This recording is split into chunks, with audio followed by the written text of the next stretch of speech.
வாக்குத்தத்தங்களின் தேவன், God of ப்ராமிசஸ்ன்றதான். 2 கொரிந்தியர் 1:20 எங்களால் தேவனுக்கு மகிமை உண்டாகும்படி தேவனுடைய வாக்குத்தத்தங்கள் எல்லாம் இயேசு கிறிஸ்துவுக்குள் ஆம் என்றும் அவருக்குள் ஆமேன் என்றும் இருக்கிறதே. நம்ம என்ன நினைக்கிறோம்னா, உடனே அது கொடுத்த வாக்குத்தத்தங்கள் எல்லாம் நம்மளுக்கு நிச்சயமாக இருக்குதுன்ட்டு உடனே அல்லேலூயா ஆமேன்னு சொல்லிடுறோம். நம்ம ஒரு முழுமையாக அறிந்து கொள்ளணும். ஒரு வசனத்தை எடுத்தோம்னா ஒரு எழுத்து கூட வீணாய் போகாதுன்னு ஆண்டவர் சொல்லியிருக்கிறாரு. இப்போ அதில் நியூ செஞ்சுரி வெர்ஷனில் பார்த்தீங்கன்னா, the yes to all of God's promises is in Christ அப்படின்னு போட்டிருக்குது. NLTயில் என்ன போட்டிருக்குன்னா, never wavers between yes and no. அவர் எஸ் நோ அப்படின்லாம் இல்லை, வேவரிங் கிடையாது. ஆண்டவருக்குள்ள வேவரிங் கிடையாது, அது நம்ம நிச்சயமாக உண்டு அப்படின்னு. வாக்குத்தத்தம் அப்படின்னும்போது அதை நம்ம கொஞ்சம் கூர்ந்து கவனிக்கணும். ப்ராமிஸ்னு எடுத்துக்கிடலாம், அஷூரன்ஸ்னு எடுத்துக்கொள்ளலாம், கமிட்மெண்ட் அப்படின்னு எடுத்துக்கொள்ளலாம், காவனன்ட்னு எடுத்துக்கொள்ளலாம். நீ ஒரு வீட்டுக்குள்ளேயோ நம்ம ஒரு சர்ச்சுக்குள்ளே போகும்போது சுற்றி வர வசனங்களாக இருக்கும். அந்த வசனங்கள் எதுக்காக கேட்டிங்கன்னா, அது நமக்கும் கர்த்தருக்குமான உடன்படிக்கை. அவர் நம்மளுக்கு உறுதி கொடுக்குறார், இப்படி இந்த வார்த்தையின்படி நான் உன்னை ஆசீர்வதிப்பேன் அப்படின்னு. ஜென்ரலாக ஒரு வார்த்தை வர்றதுக்கும் உறுதியோட அந்த வார்த்தை வர்றதுக்கும் வித்தியாசம் இருக்குது. ப்ராமிஸ் இது உறுதிப்படுத்தி கொடுக்குறாரு. அதை நம்ம கொஞ்சம் ஆழமாக நம்ம தெரிஞ்சுக்கிட்டோம்னா நம்ம வாழ்க்கைக்கு அது நல்லது. ஏசாயா 54:10 பார்த்தீங்கன்னா, மலைகள் விலகினாலும் பர்வதங்கள் நிலைபெயர்ந்தாலும் என் கிருபை உன்னை விட்டு விலகாமலும் என் சமாதானத்தின் உடன்படிக்கை நிலைபெறாமலும் இருக்கும் என்று உன்மேல் மனதுருக கர்த்தர் சொல்லுகிறார் இருக்குது. அது இங்கிலீஷ் பைபிளில் படிச்சோன்னா ரொம்ப அழகாக இருக்கும். மவுண்டன்ஸ் மே டிஸப்பியர், மலைகள் கூட மறைந்து விடலாம். த hills may come to an end, ஒரு பர்வதம் போல் இருக்கிறது கூட, குன்றுகள் போல் இருக்கிறது கூட குறுகி போயிடலாம், ஒன்றும் இல்லாமல் ஆகி போயிடலாம். ஆனால் ஆண்டவர் நம்மோடு கூட செய்த உடன்படிக்கை மாறாதுன்றார். இது ஆண்டவர் நம்மகிட்ட சொல்கிறது. நியூ லிவிங் டிரான்ஸ்லேஷன் என்ன பண்ணுறீங்கன்னா, 2 கொரிந்தியர் 1:20 for all of God's promises have been fulfilled in him, that is why we say amen when we give glory to God through Christனு போட்டிருக்குது. இப்போ பார்த்தீங்கன்னா அவர் உடன்படிக்கை மாறாதுன்றாரு. வாக்குத்தத்தங்களெல்லாம் ஆம் என்றும் ஆமேன் என்றும் இருக்குதுன்றாரு. ஏன் இது நம்மளுக்கு குறிப்பாக பேசுகிறார்? ஏதோ ஒரு காரியத்தை பேசுகிறார். இது கொஞ்சம் ஆழமான காரியம். வெறுமன வாக்குத்தத்தங்களின் தேவன் எனக்கு ப்ராமிஸ் கொடுத்துருக்கிறார் அப்படின்றது வேற, ஜென்ரல் ப்ராமிசஸ் வேற, ஸ்பெசிஃபிக்காக தனிப்பட்ட விதத்தில் என்னோடு பண்ணுகிற உடன்படிக்கை அவர் உறுதி கொடுக்கறதுன்றது வேற. அதுதான் நம்ம ரொம்ப முக்கியம். இது ஏன் எப்போ அவசியமாக இருக்குன்னு கேட்டிங்கன்னா, நம்ம கஷ்டப்படுற நேரத்தில், நம்ம சரீரத்தில் நோயினால் கஷ்டப்படும் போது, நம்ம வேறு ஏதாவது வாழ்க்கையில் போராட்டத்தில் நம்ம இருக்கும் பொழுது தான் இந்த வார்த்தை நம்மளுக்கு கை கொடுக்கும். அப்போ தான் இதோடைய அருமை தெரியும், இது வேல்யூ அப்போ தான் தெரியும். அதனால தான் இதை முக்கியமாக எடுத்து நான் பேசுகிறதுக்கு காரணமே அதுதான். இது ஜென்ரல் கிடையாது, ஒரு ஆழமான காரியம். இது உடன்படிக்கையின் தேவன் சொல்லலாம், வாக்குத்தத்தங்களின் தேவன்றத உடன்படிக்கையின் தேவன் சொல்லலாம். அதுக்கு மேலே சொல்லணும், இன்னும் டீப்பாக போனால் உடன்படிக்கையை நினைவு கூறுகிற தெய்வம்னு சொல்லலாம். உதாரணத்துக்கு நோவாவுடைய வாழ்க்கை எடுத்தீங்கன்னா, ஆதியாகமம் 6 அநேக வசனங்கள் இருக்குது. அது ஃபுல்லாகவே எல்லாருக்கும் தெரியும். இருந்தாலும் குறிப்பாக சிலதை நம்ம பார்த்தோம்னா 18 ஆனாலும் உன்னுடனே என் உடன்படிக்கையை ஏற்படுத்துவேன், நீயும் உன்னோடு கூட உன் குமாரரும் உன் மனைவியும் உன் குமாரரின் மனைவிகளும் பேழைக்குள் பிரவேசிங்கள். மனுஷன் பாவத்துக்குள்ளே போயிட்டா மனுஷனை ஜலத்தினால் அழிக்கலாம்னு ஆண்டவர் முடிவு பண்ணிட்டாரு. ஆனால் நோவாவுக்கு மாத்திரம் கர்த்தருடைய கண்களில் கிருபை கிடைக்குது. இப்போ நோவாவுடைய மனைவி, அவருடைய 3 குமாரர்கள், அந்த 3 மருமகள்கள், அப்போ மொத்தம் 8 பேர். இந்த 8 பேரை மாத்திரம் ஒரு பேழைக்குள்ளே ஆண்டவர் வச்சு பாதுகாக்கிறார். அந்த வெள்ளம் பார்த்திங்கன்னா கிட்டத்தட்ட 40 நாள் பெய்யுது. 7ஆம் அதிகாரம் 1ஆவது வசனத்தில் சொல்கிறாரு, கர்த்தர் நோவாவை நோக்கி, நீயும் உன் வீட்டார் அனைவரும் பேழைக்குள் பிரவேசியுங்கள், இந்த சந்ததியில் உன்னை எனக்கு முன்பாக நீதிமானாக கண்டேன்றார். அப்போ அவர் சொல்கிறார், உன்னை மட்டும் நான் பாதுகாக்க போகிறேன்றார். அப்போ நோவா மூலமாக தான் அடுத்து சந்ததி வரப்போகுது. இது எல்லாரையும் அழிக்க போகிறார். மொத்த பூமியில் உள்ள எல்லா காட்டு மிருகங்கள், நாட்டு மிருகங்கள், பறவைகள் எல்லாத்தையுமே அழிக்க போகிறார், except Noah and his family. அப்போ 7ஆம் அதிகாரம் 4ஆவது வசனத்தை சொல்கிறாரு, இன்னும் 7 நாள் சென்ற பின்பு 40 நாள் இரவும் பகலும் பூமியின் மேல் மழையை வருஷிக்க பண்ணி, நான் உண்டாக்கின ஜீவ ஜந்துக்கள் அனைத்தையும் பூமியின் மேல் இராதபடிக்கு நிக்கிரகம் பண்ணுவேன் என்றார். இப்போ 40 நாள் மழை இரவு பகலாக பெய்ய போகுது. அப்போ வயசு என்னன்னு கேட்டிங்கன்னா 7ஆம் அதிகாரம் 6ஆவது வசனத்தில் நோவாவுக்கு 600 வயசு. அந்த வயசு பிரகாரம் கணக்கு பண்ணும்போது 601வது வயசு வரைக்கும் 1 வருஷம் முழுக்க அந்த தண்ணி நிற்கிது. அது எந்த அளவுக்குன்னா மலைக்கு மேலே அந்த பேழை போகிற அளவுக்கு மழை பெய்யுது. 7ஆம் அதிகாரம் 13ஆவது வசனத்தில் ஏற்கனவே பார்த்த மாதிரி, அன்றைய தினமே நோவாவும் நோவாவின் குமாரராகிய சேமும் காமும் யாப்பேத்தும் அவர்களுடைய கூட நோவாவின் மனைவியும் அவன் குமாரின் 3 மனைவிகளும் பேழைக்குள் பிரவேசித்தார்கள். 8 பேர். 16ஆவது வசனத்தில் சொல்கிறார், கர்த்தர் அவனை உள்ளே விட்டு கதவை அடைத்தார். கர்த்தரே கதவை அடைக்கிறார். ஃபிசிக்கலாக நம்ம இதில் பார்க்குறோம், அவர் ஆவியாக இருக்கிறார்னு பார்க்குறோம், பிதாவானவர் ஆவியாக இருக்கிறார். நான் இந்த இடத்துல பார்த்தீங்கன்னா பேழைக்குள் நோவா குடும்பத்தை வச்சு கர்த்தர் அடைக்கிறார்னு பார்க்குறோம். அதுக்கடுத்து 23ஆவது வசனம், 7ஆம் அதிகாரம் 23ஆவது வசனத்தில், மனுஷர் முதல் மிருகங்கள், ஊரும் பிராணிகள், ஆகாயத்து பறவைகள் பரியந்தமும் பூமியின் மேல் இருந்த உயிருள்ள வஸ்துக்கள் யாவும் அழிந்து அவைகள் பூமியில் இராதபடிக்கு நிக்கிரகமாயின. நோவாவும் அவனோட பேழையில் இருந்த உயிர்களும் மாத்திரம் காக்கப்பட்டன. 24ஆவது வசனத்தில், ஜலம் பூமியின் மேல் 150 நாள் மிகவும் பிரவாகித்து கொண்டிருந்தது. அடுத்த 8ஆம் அதிகாரம் 1ஆவது வசனம், தேவன் நோவாவையும் அவனுடைய பேழையின சகல காட்டு மிருகங்களையும் சகல நாட்டு மிருகங்களையும் நினைத்தருளினார். தேவன் பூமியின் மேல் காற்றை வீச பண்ணினார், அப்பொழுது ஜலம் அமர்ந்தது. அந்த உடன்படிக்கையை நினைச்சு பார்க்குறார். நோவா மட்டும் நான் அழிக்க மாட்டேன்றதை நினைச்சு பார்த்து அவ்வளவு பண்ணுறார் பாருங்க. இப்போ இது முக்கியமாக கவனிக்க வேண்டியது என்னன்னு கேட்டிங்கன்னா, இது எல்லாருக்கும் தெரிஞ்ச விஷயம் நமக்கு. ஆனால் இதில் முக்கியமாக இதில் நம்ம தியானிக்க வேண்டிய காரியம், 1 வருஷம் அந்த ஃபேமிலி பேழைக்குள்ளே இருந்திருக்கிறாங்க. இன்றைக்கி நமக்கு தெரியும் 1 வருஷம் கழித்து அவங்க அந்த பேழையை விட்டு வெளியே வந்தாங்கன்னு. ஆனால் நோவாவுக்கோ அவங்க குடும்பத்தாருக்கோ அவர் தெரிவிச்சிருக்க மாட்டார் ஆண்டவர். ஏன்னா முற்றிலுமாக ஆண்டவரே சார்ந்து இருக்கக்கூடிய ஒரு ரிலேஷன்ஷிப்பில் இருந்தார். ஏன்னா ஏனோக்கு தேவனோடு சஞ்சரித்தார், நோவா தேவனோடு சஞ்சரித்தார். அப்படின்னா கண்டினியூஸாக அவங்களுக்குள்ள கான்வர்சேஷன் இருந்ததுன்றது அர்த்தம். ஸோ அப்போ அப்படி ஒரு ரிலேஷன்ஷிப்பில் இருந்திருக்கிறாரு நோவா ஆண்டவரோட. இப்போ எல்லாம் ஒவ்வொரு யானையில் 2, குதிரையில் 2, கழுதையில் 2ன்னு இப்படி 2 பறவையில் ஒவ்வொரு ஜோடியாக உள்ளே வச்சு பூட்டியாச்சு. கிட்டத்தட்ட 3 ஃப்ளோர் அளவுக்கு இருந்திருக்கு அந்த பேழை. கொப்பேர் மரத்தில் பண்ணியிருக்கிறாங்க. வெளியில் மழை பெய்யுது, திறக்க முடியாது இவருக்கு. உள்ளுக்குள்ளே அந்த மிருகங்களோடு இவங்க வாழ்ந்துக்கிட்டு இருக்கிறாங்க. ஒரு தீவு மாதிரி, வெளியே என்ன நடக்குதுன்னு தெரியாது, அந்த பேழைக்குள்ளே இருக்கிறாங்க. அப்போ அவங்களுக்குள்ள என்ன மாதிரி கான்வர்சேஷன்லாம் போயிருக்கும் யோசித்து பாருங்கள்.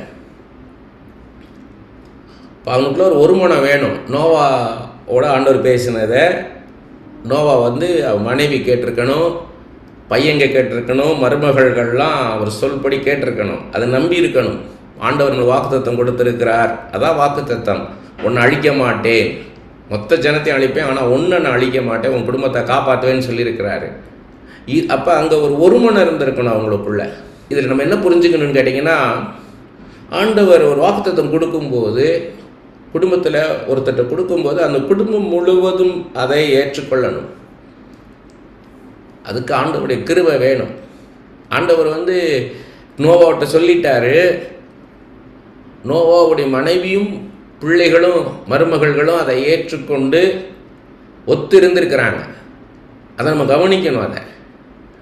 இதுதான் நம்ம தியானிக்க வேண்டிய காரியம். அப்போ அங்கே நமக்கு நம்மளுடைய வாழ்க்கைக்கு அபியாசப்படுத்தணும். நமக்கு அதை அபியாசப்படுத்தணும். எதுவாக இருந்தாலும் நமக்கு அபியாசப்படுத்தணும். ஆண்டவர் இப்போ எனக்கு சொல்கிறாரு அப்படின்னா, என்னை சார்ந்து என் மனைவி என்னோட இசைந்து இருக்கணும். அதுக்கு ஆண்டவருடைய கிருபை வேணும். ஏன்னா மோசே மேலே போயிட்டாரு, சீனாய் மலைக்கு மேலே போயிட்டாரு.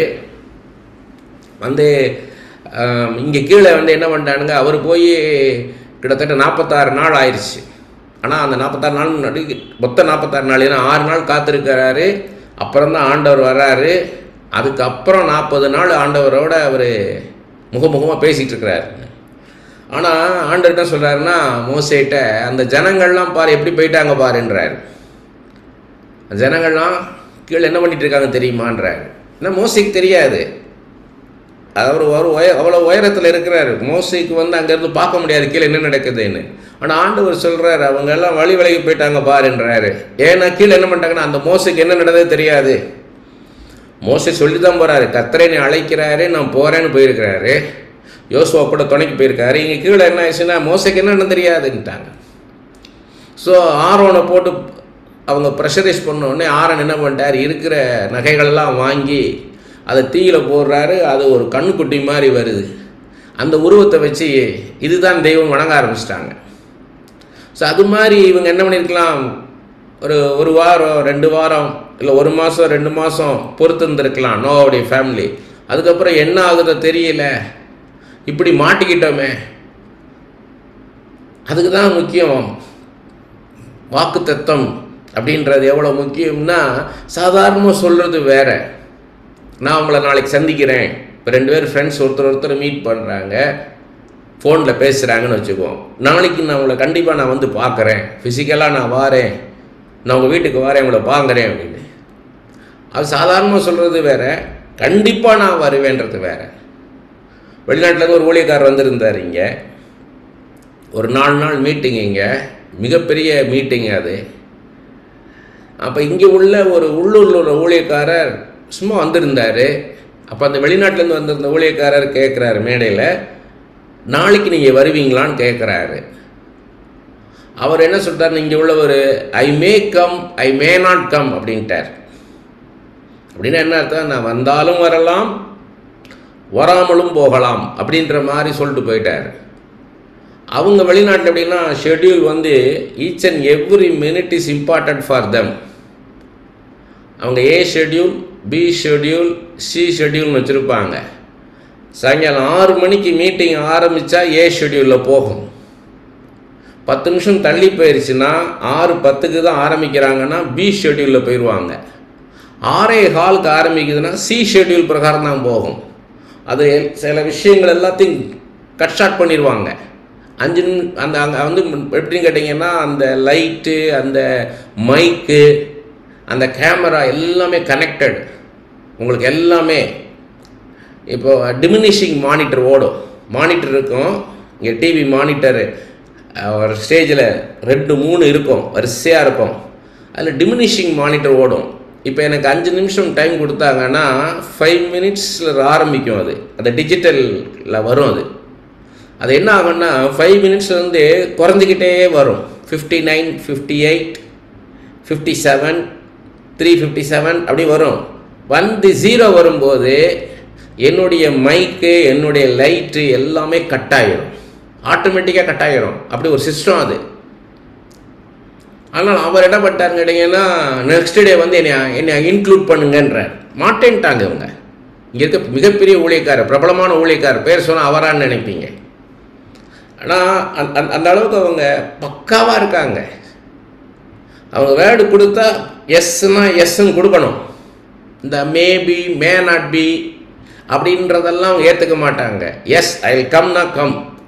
இப்போ நீங்கள் சாயங்காலம் 6 மணிக்கு நீங்கள் ஆன் ஸ்டேஜில் வரணும்னா மத்தியானம் 2 மணிக்கு நீங்கள் வாய்ஸ் டெஸ்ட்டு கொடுக்கணும். உங்களுக்கு எல்லா மியூசிஷியன்ஸோடு வரணும். நீங்கள் சப்போஸ் ஒர்ஷிப் பண்ணுறீங்கன்னா உங்கள் மியூசிக் டீமோடு வரணும். எல்லாம் செட் பண்ணுவாங்க. Lead guitar, card guitar, base guitar, drums, keyboard, வேறு என்னென்ன சாக்ஸோஃபோன் யூஸ் பண்ணுறீங்களா எல்லாத்தையுமே என்ன பண்ணுவாங்கன்னா செட் பண்ணிவிட்டு அதில் உங்கள் பேர் போட்டு லாக் பண்ணிடுவாங்க. அவ்வளோதான், டிஜிட்டல் லாக் அது. நீங்கள் வந்து இப்போ 2 மணிக்கு வந்து அந்த ஆடியோ செக்லாம் கொடுத்துட்டு போயிடணும். 6 மணிக்கு நீங்கள் வரும்போது அங்கே வந்து mic test, hello hello hello mic டெஸ்ட்லாம் நடக்காது. என்ன பண்ணுவாங்கன்னா உங்கள் பேர் இருக்க பட்டன் அமுக்குவாங்க, அவ்வளோதான். அந்த எல்லாமே அந்த மிக்சரில் லெவலில் போய் நின்றும். லீட் கிட்டாருக்கு எந்த லெவலில் நிற்கணும், பேஸ் கிட்டார் எங்கே நிற்கணும், கார்டு கிட்டார் எங்கே நிற்கணும், ட்ரம்ஸ் எந்த லெவலில் நிற்கணுமோ எல்லாம் அந்த டிபி லெவல் போய் டக்குன்னு ஃபிக்ஸ் ஆகிரும். அதே மாதிரி இந்த டைம் முடிஞ்சோடனே எல்லாமே 0க்கு வந்துடும். பாருங்கள், ஒரு மனுஷனுக்குள்ளே அந்த மாதிரி இருக்கும்போது ஆண்டவர் எவ்வளோ தூரத்துக்கு கமிட் பண்ணுறார் பாருங்கள். இது ஒரு கமிட்மெண்ட்டு, அக்ரிமெண்ட்டு. ஒரு வீட்டை நீங்கள் வாங்குறீங்க, ஒரு நிலத்தை வாங்குறீங்கன்னா என்ன பண்ணுறோம், நம்ம ஓவரலாக நம்ம பேசுகிறது கிடையாது. நம்ம வந்து இந்த வீட்டை நான் வாங்கினேன், இந்த வீட்டை நான் வாங்கும்போது அந்த வாங்குறவர்கிட்டருந்து அந்த பில்டருக்கு எனக்கும் ஒரு அக்ரிமெண்ட்டு போடுறாங்க. நான் இவ்வளோ பணம் கட்டணும் முதல்ல, அப்புறம் இத்தனை மாதத்தில் இவ்வளோ பணம் கட்டணும் அப்படின்னா பண்ணி இதை கவர்மெண்ட்டில் போய் ரிஜிஸ்டர் பண்ணுறோம். அதுக்கு ஒரு அமௌண்ட்டு பே பண்ணுறோம். எல்லாமே ரிட்டனில் உறுதி கொடுக்கறது. அப்படி போல் பாருங்கள், நோவாவோடு அவர் உடன்படிக்கை பண்ணுறாரு. ஜலத்தில் அழிப்பேன், ஆனால் உன்னை அழிக்க மாட்டேன்றது. இது யார்? ஆண்டவர் செய்கிறது. அப்படி போல தான் நம்மளுக்கு ஒவ்வொரு வாக்குத்தத்தமும் கொடுக்குறார். இது சாதாரண காரியம் கிடையாது. ஆண்டவர், கர்த்தர், நம்மளை சிருஷ்டித்த தெய்வம், சர்வ வல்லமையுள்ள தேவன், ஒரு மனுஷன் கிடையாது. அதனால தான் அவர் சொல்கிறாரு. அதே மாதிரி பாருங்கள், அவர் கரெக்டாக அதே மாதிரி முதல்ல 2 தடவை பறவையை விடுறாரு. 3வது வரும்போது தான் அவருக்கு எல்லாமே கிளியர் ஆயிடுச்சு.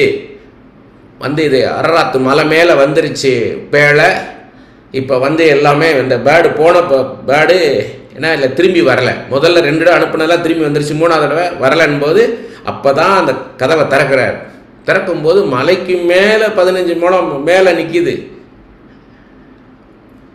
காப்பாற்றிட்டார் ஆண்டவர். சொன்னதை செஞ்சிட்டார்.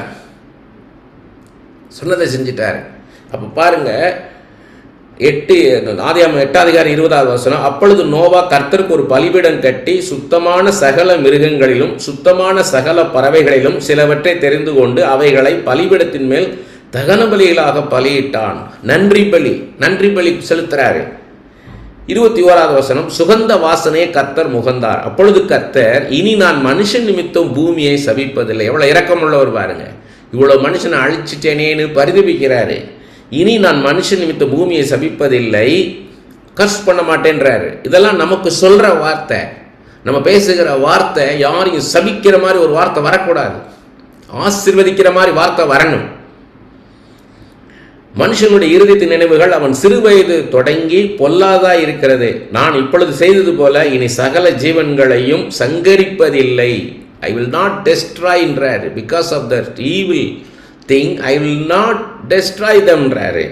22வது வசனத்தில், பூமியில் உள்ள நாளளவும் விதைப்பும் அறுப்பும் சீதளமும் உஷ்ணமும் கோடை காலமும் மாரி காலமும் பகலும் இரவும் ஒழிவதில்லை என்று தம்முடைய உள்ளத்தில் சொன்னார். அது planting and harvesting, cold and hot, summer and winter, day and night will not stop. எப்போம்போது எல்லா சகலத்தையும் நான் செய்வேன், இனிமேல் எதுவுமே நான் நிப்பாட்ட போகிறது இல்லைன்றாரு. ரொட்டீன் லைஃப்பில் கொண்டு வராரு. பார்த்தீங்கன்னா 9வது அதிகாரம் 8-9 வசனங்கள் தான் ரொம்ப முக்கியமானது. பின்னும் தேவன் நோவாவையும் உன் குமாரனையும் நோக்கி, நான் உங்களோடும் உங்களுக்கு பின்வரும் உங்கள் சந்ததியோடும், யாரோட உடன்படிக்கை பண்ணுறார் பாருங்க. நோவாவையும் உன் குமாரனை நோக்கி, உங்களோடும் உங்களுக்கு பின்வரும் சந்ததியோடும், இன்னும் அந்த சந்ததி வரவே இல்லை, அவங்களோட உடன்படிக்கை பண்ணுறார். அப்போ நமக்கு ஒரு வாக்குத்தத்தை உங்களுக்கு கொடுக்குறாருன்னா அது உங்களுக்கு மாத்திரமல்ல, உங்கள் பிள்ளைகளுக்கும் பிள்ளைகளின் பிள்ளைகளுக்கும் அது உண்டானது. அப்போ ஒரு வாக்குத்தத்தை நீ வருதுன்னா நீங்கள் எப்படி பார்க்கணும்னா, அது எனக்கு மாத்திரமல்ல, என் குடும்பத்துக்கு மாத்திரமல்ல, என் மூலமாக வரப்போகிற சந்ததிக்கும் 3ஆம் தலைமுறை 4ஆம் தலைமுறைக்கும் 1000 தலைமுறைக்கு கிருபை செய்கிற தேவன்றார். 1000 தலைமுறைக்கு இரக்கம் பாராட்டுகிற தேவன்றார். அப்போ அப்படி தான் நீங்கள் பார்க்கணும் ஒரு வாக்குத்தத்தத்தை. ஜென்ரல் ப்ராமிஸா ஸ்பெசிஃபிக் ப்ராமிஸான்னு முதல்ல பார்க்கணும். இப்போ நீங்கள் உபாகம் 28ஆம் அதிகாரத்தில் முதல் 14 வசனங்கள் இருக்குது.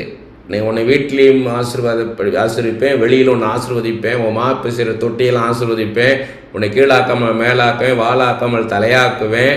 இதெல்லாம் ஜென்ரல் ப்ராமிசஸ்.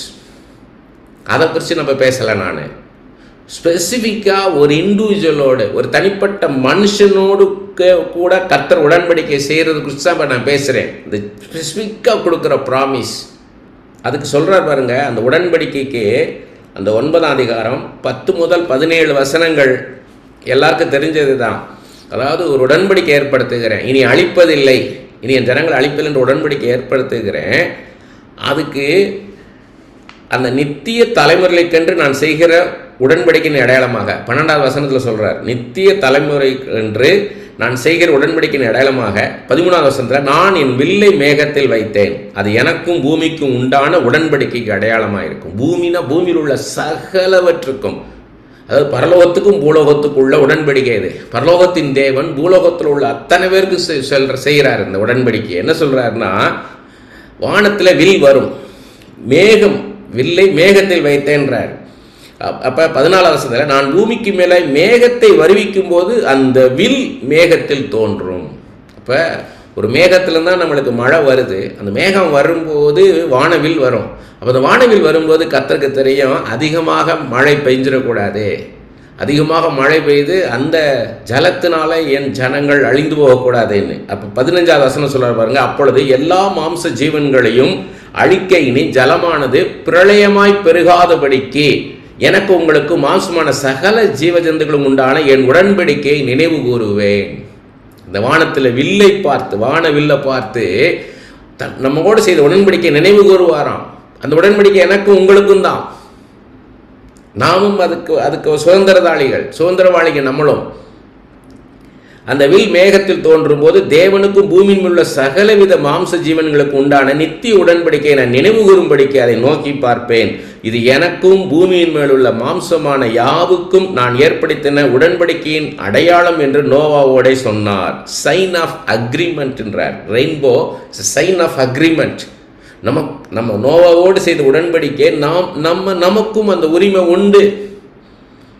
அப்போ இது நம்மளுக்கு எவ்வளோ உறுதியை தரணும், நமக்கு அது ஒரு உறுதியை தரணும். அதனால தான் சங்கீதம் 23:4 தாவீது சொல்கிறாரு, நான் மரண இருளின் பள்ளத்தாக்கில் நடந்தாலும் பொல்லாப்புக்கு பயப்படேன், தேவரீர் என்னோட கூட இருக்கிறீர், உமது கோலும் உமது தடியும் என்னை தேற்றும். ஷேடோ ஆஃப் டெத் இருக்கு இங்கிலீஷ் பைபிளில்.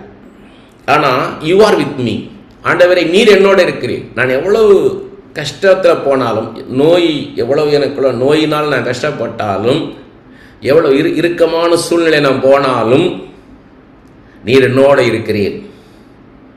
உமது கோல் உமது தடியினை தேற்றுன்னா ராட் அண்ட் ஷெப்பர்ட் ஸ்டாஃப்னு இருக்கு இங்கிலீஷ் பைபிளில். ராடுன்னா டு ப்ரொடெக்ட், நம்மளை பாதுகாக்கிறதுக்காக. ஸ்டாஃப் அப்படின்னா டு கைடு, அப்படின்னா நம்மளை கம்ஃபர்ட் பண்ணி, கன்சோல் பண்ணி, ஸ்ட்ரென்தன் பண்ணி, இப்படி ஏன் இப்படி நடக்குதுன்னா, ஏன் இப்படி சம்பவம் உனக்கு நடக்குதுன்னா அப்படின்னு நம்மள்கிட்ட பேசுவார். நம்மளுடைய சூழ்நிலை, இறுக்கமான சூழ்நிலையை குறித்து நம்மளோட பேசுவார் ஆண்டவர். நம்மளுக்கு தெரியும், நம்மளுடைய கஷ்டம் அவருக்கு தெரியும், நம்மளுடைய எதிர்பார்ப்பு அவருக்கு தெரியும். அதனால தான் மத்தேயு 6:8 சொல்கிறாரு, நம்ம கேட்கறதுக்கு முன்பாகவே அது அறிவார்ன்றாரு. சொல் புறவார் என்பது அறிவார்னா நம்முடைய சூழ்நிலையை நம்ம சொல்றதுக்கு முன்னாடி அவருக்கு தெரியும். ஆனால் நமக்கு தெரியாது. நம்ம ஒரு ஹியூமன் மைண்டில், நம்மளுடைய ஒரு ஹியூமன் எக்ஸ்பீரியன்ஸில், ஒரு புக்கு நாலேஜில் நம்ம வாழ்க்கையில் நடக்கிறப்ப தெரிந்து கொள்ள முடியாது. அப்போ தான் ஆண்டவர் நம்மளுக்கு பேசுகிறார். நான் சொன்னேனே உன்கிட்ட. இப்போ யோசுவாவை எடுத்துக்குவோம். யோசுவாவுக்கு ஒரு இறுக்கமான சூழ்நிலை வரும்போது ஆண்டவர் எப்படி பேசியிருப்பாருன்னு கேட்டிங்கன்னா, மோசையோடு இருந்தது போல் நான் உன்னோட இருப்பேன், நான் உன்னை விட்டு விலகுவதும் இல்லை, உன்னை கைவிடுவதும் இல்லை, அந்த பூமியில் உள்ள ஒருவரும் உன்னை எதிர்த்து வைக்க முடியாது அப்படி உனக்கு வாக்கு கொடுத்தேனே. எனக்கு அப்படி தான் நடந்தது. நான் ரட்சிக்கப்பட்ட போது பார்த்தீங்கன்னா எனக்கு வேலை இல்லை, வருமானம் இல்லை, எல்லா வாசலும் அடைக்கப்பட்டு இருக்குது. என் தாளந்துகளை பயன்படுத்த முடியல, என் திறமையை பயன்படுத்த முடியலை, என் படிப்பை நான் பயன்படுத்த முடியலை, என்னுடைய அனுபவத்தை நான் பயன்படுத்த முடியலை. எல்லா வாசலும் அடைப்பட்டு இருக்குது, இருளில் இருக்கிறது போல. எங்கள் வீட்டு செலவுக்கு சந்திக்க முடியல, ஏன்னா வருமானம் கிடையாது. அன்றாட தேவைகளை சந்திக்க முடியலை. அப்போ நாங்கள் என்ன பண்ணுறோம், முடிவு பண்ணுறோம், சரி நம்ம ஊருக்கே திரும்பி போயிடலாம். ஏன்னா அங்கே வீடு இருக்குது, வீட்டு வாடகை இல்லை, 4 பேர் சமைக்கிற இடத்துல கூட 2 பேர் சமைக்கிறதுல ஒன்றும் பெரிய செலவு கிடையாது. கிராமம், சென்னை பட்டணம் மாதிரி செலவு கிடையாது. நம்ம அப்படி போயிட வேண்டியது தான். இன்றைக்கி இவ்வளோ தெம்பாக பேசுகிறேன், அன்றைக்கி இவ்வளோ இந்த தெம்பே கிடையாது, இந்த எனர்ஜி கிடையாது எனக்கு. ரொம்ப இறுக்கமான சூழ்நிலை, எல்லா வாசலும் அடைக்கப்பட்டிருக்குது, இருள் சுற்றி இருள் இருக்க மாதிரி இருக்கு. எல்லாத்தையும் விட்டுட்டு இப்போ என்ன பண்ணனே தெரியல எனக்கு.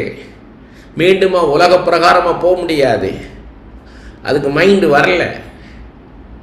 போய் இப்போ ஏதாவது ஒரு வேலையை பண்ணலாம், ஏதாவது ஒரு வேலையை பண்ணி போகலாம்னா முடியலை, மனசு வரல. உலக பிரகாரமாக போய் இருக்கிறதுக்கு மனசு வரல.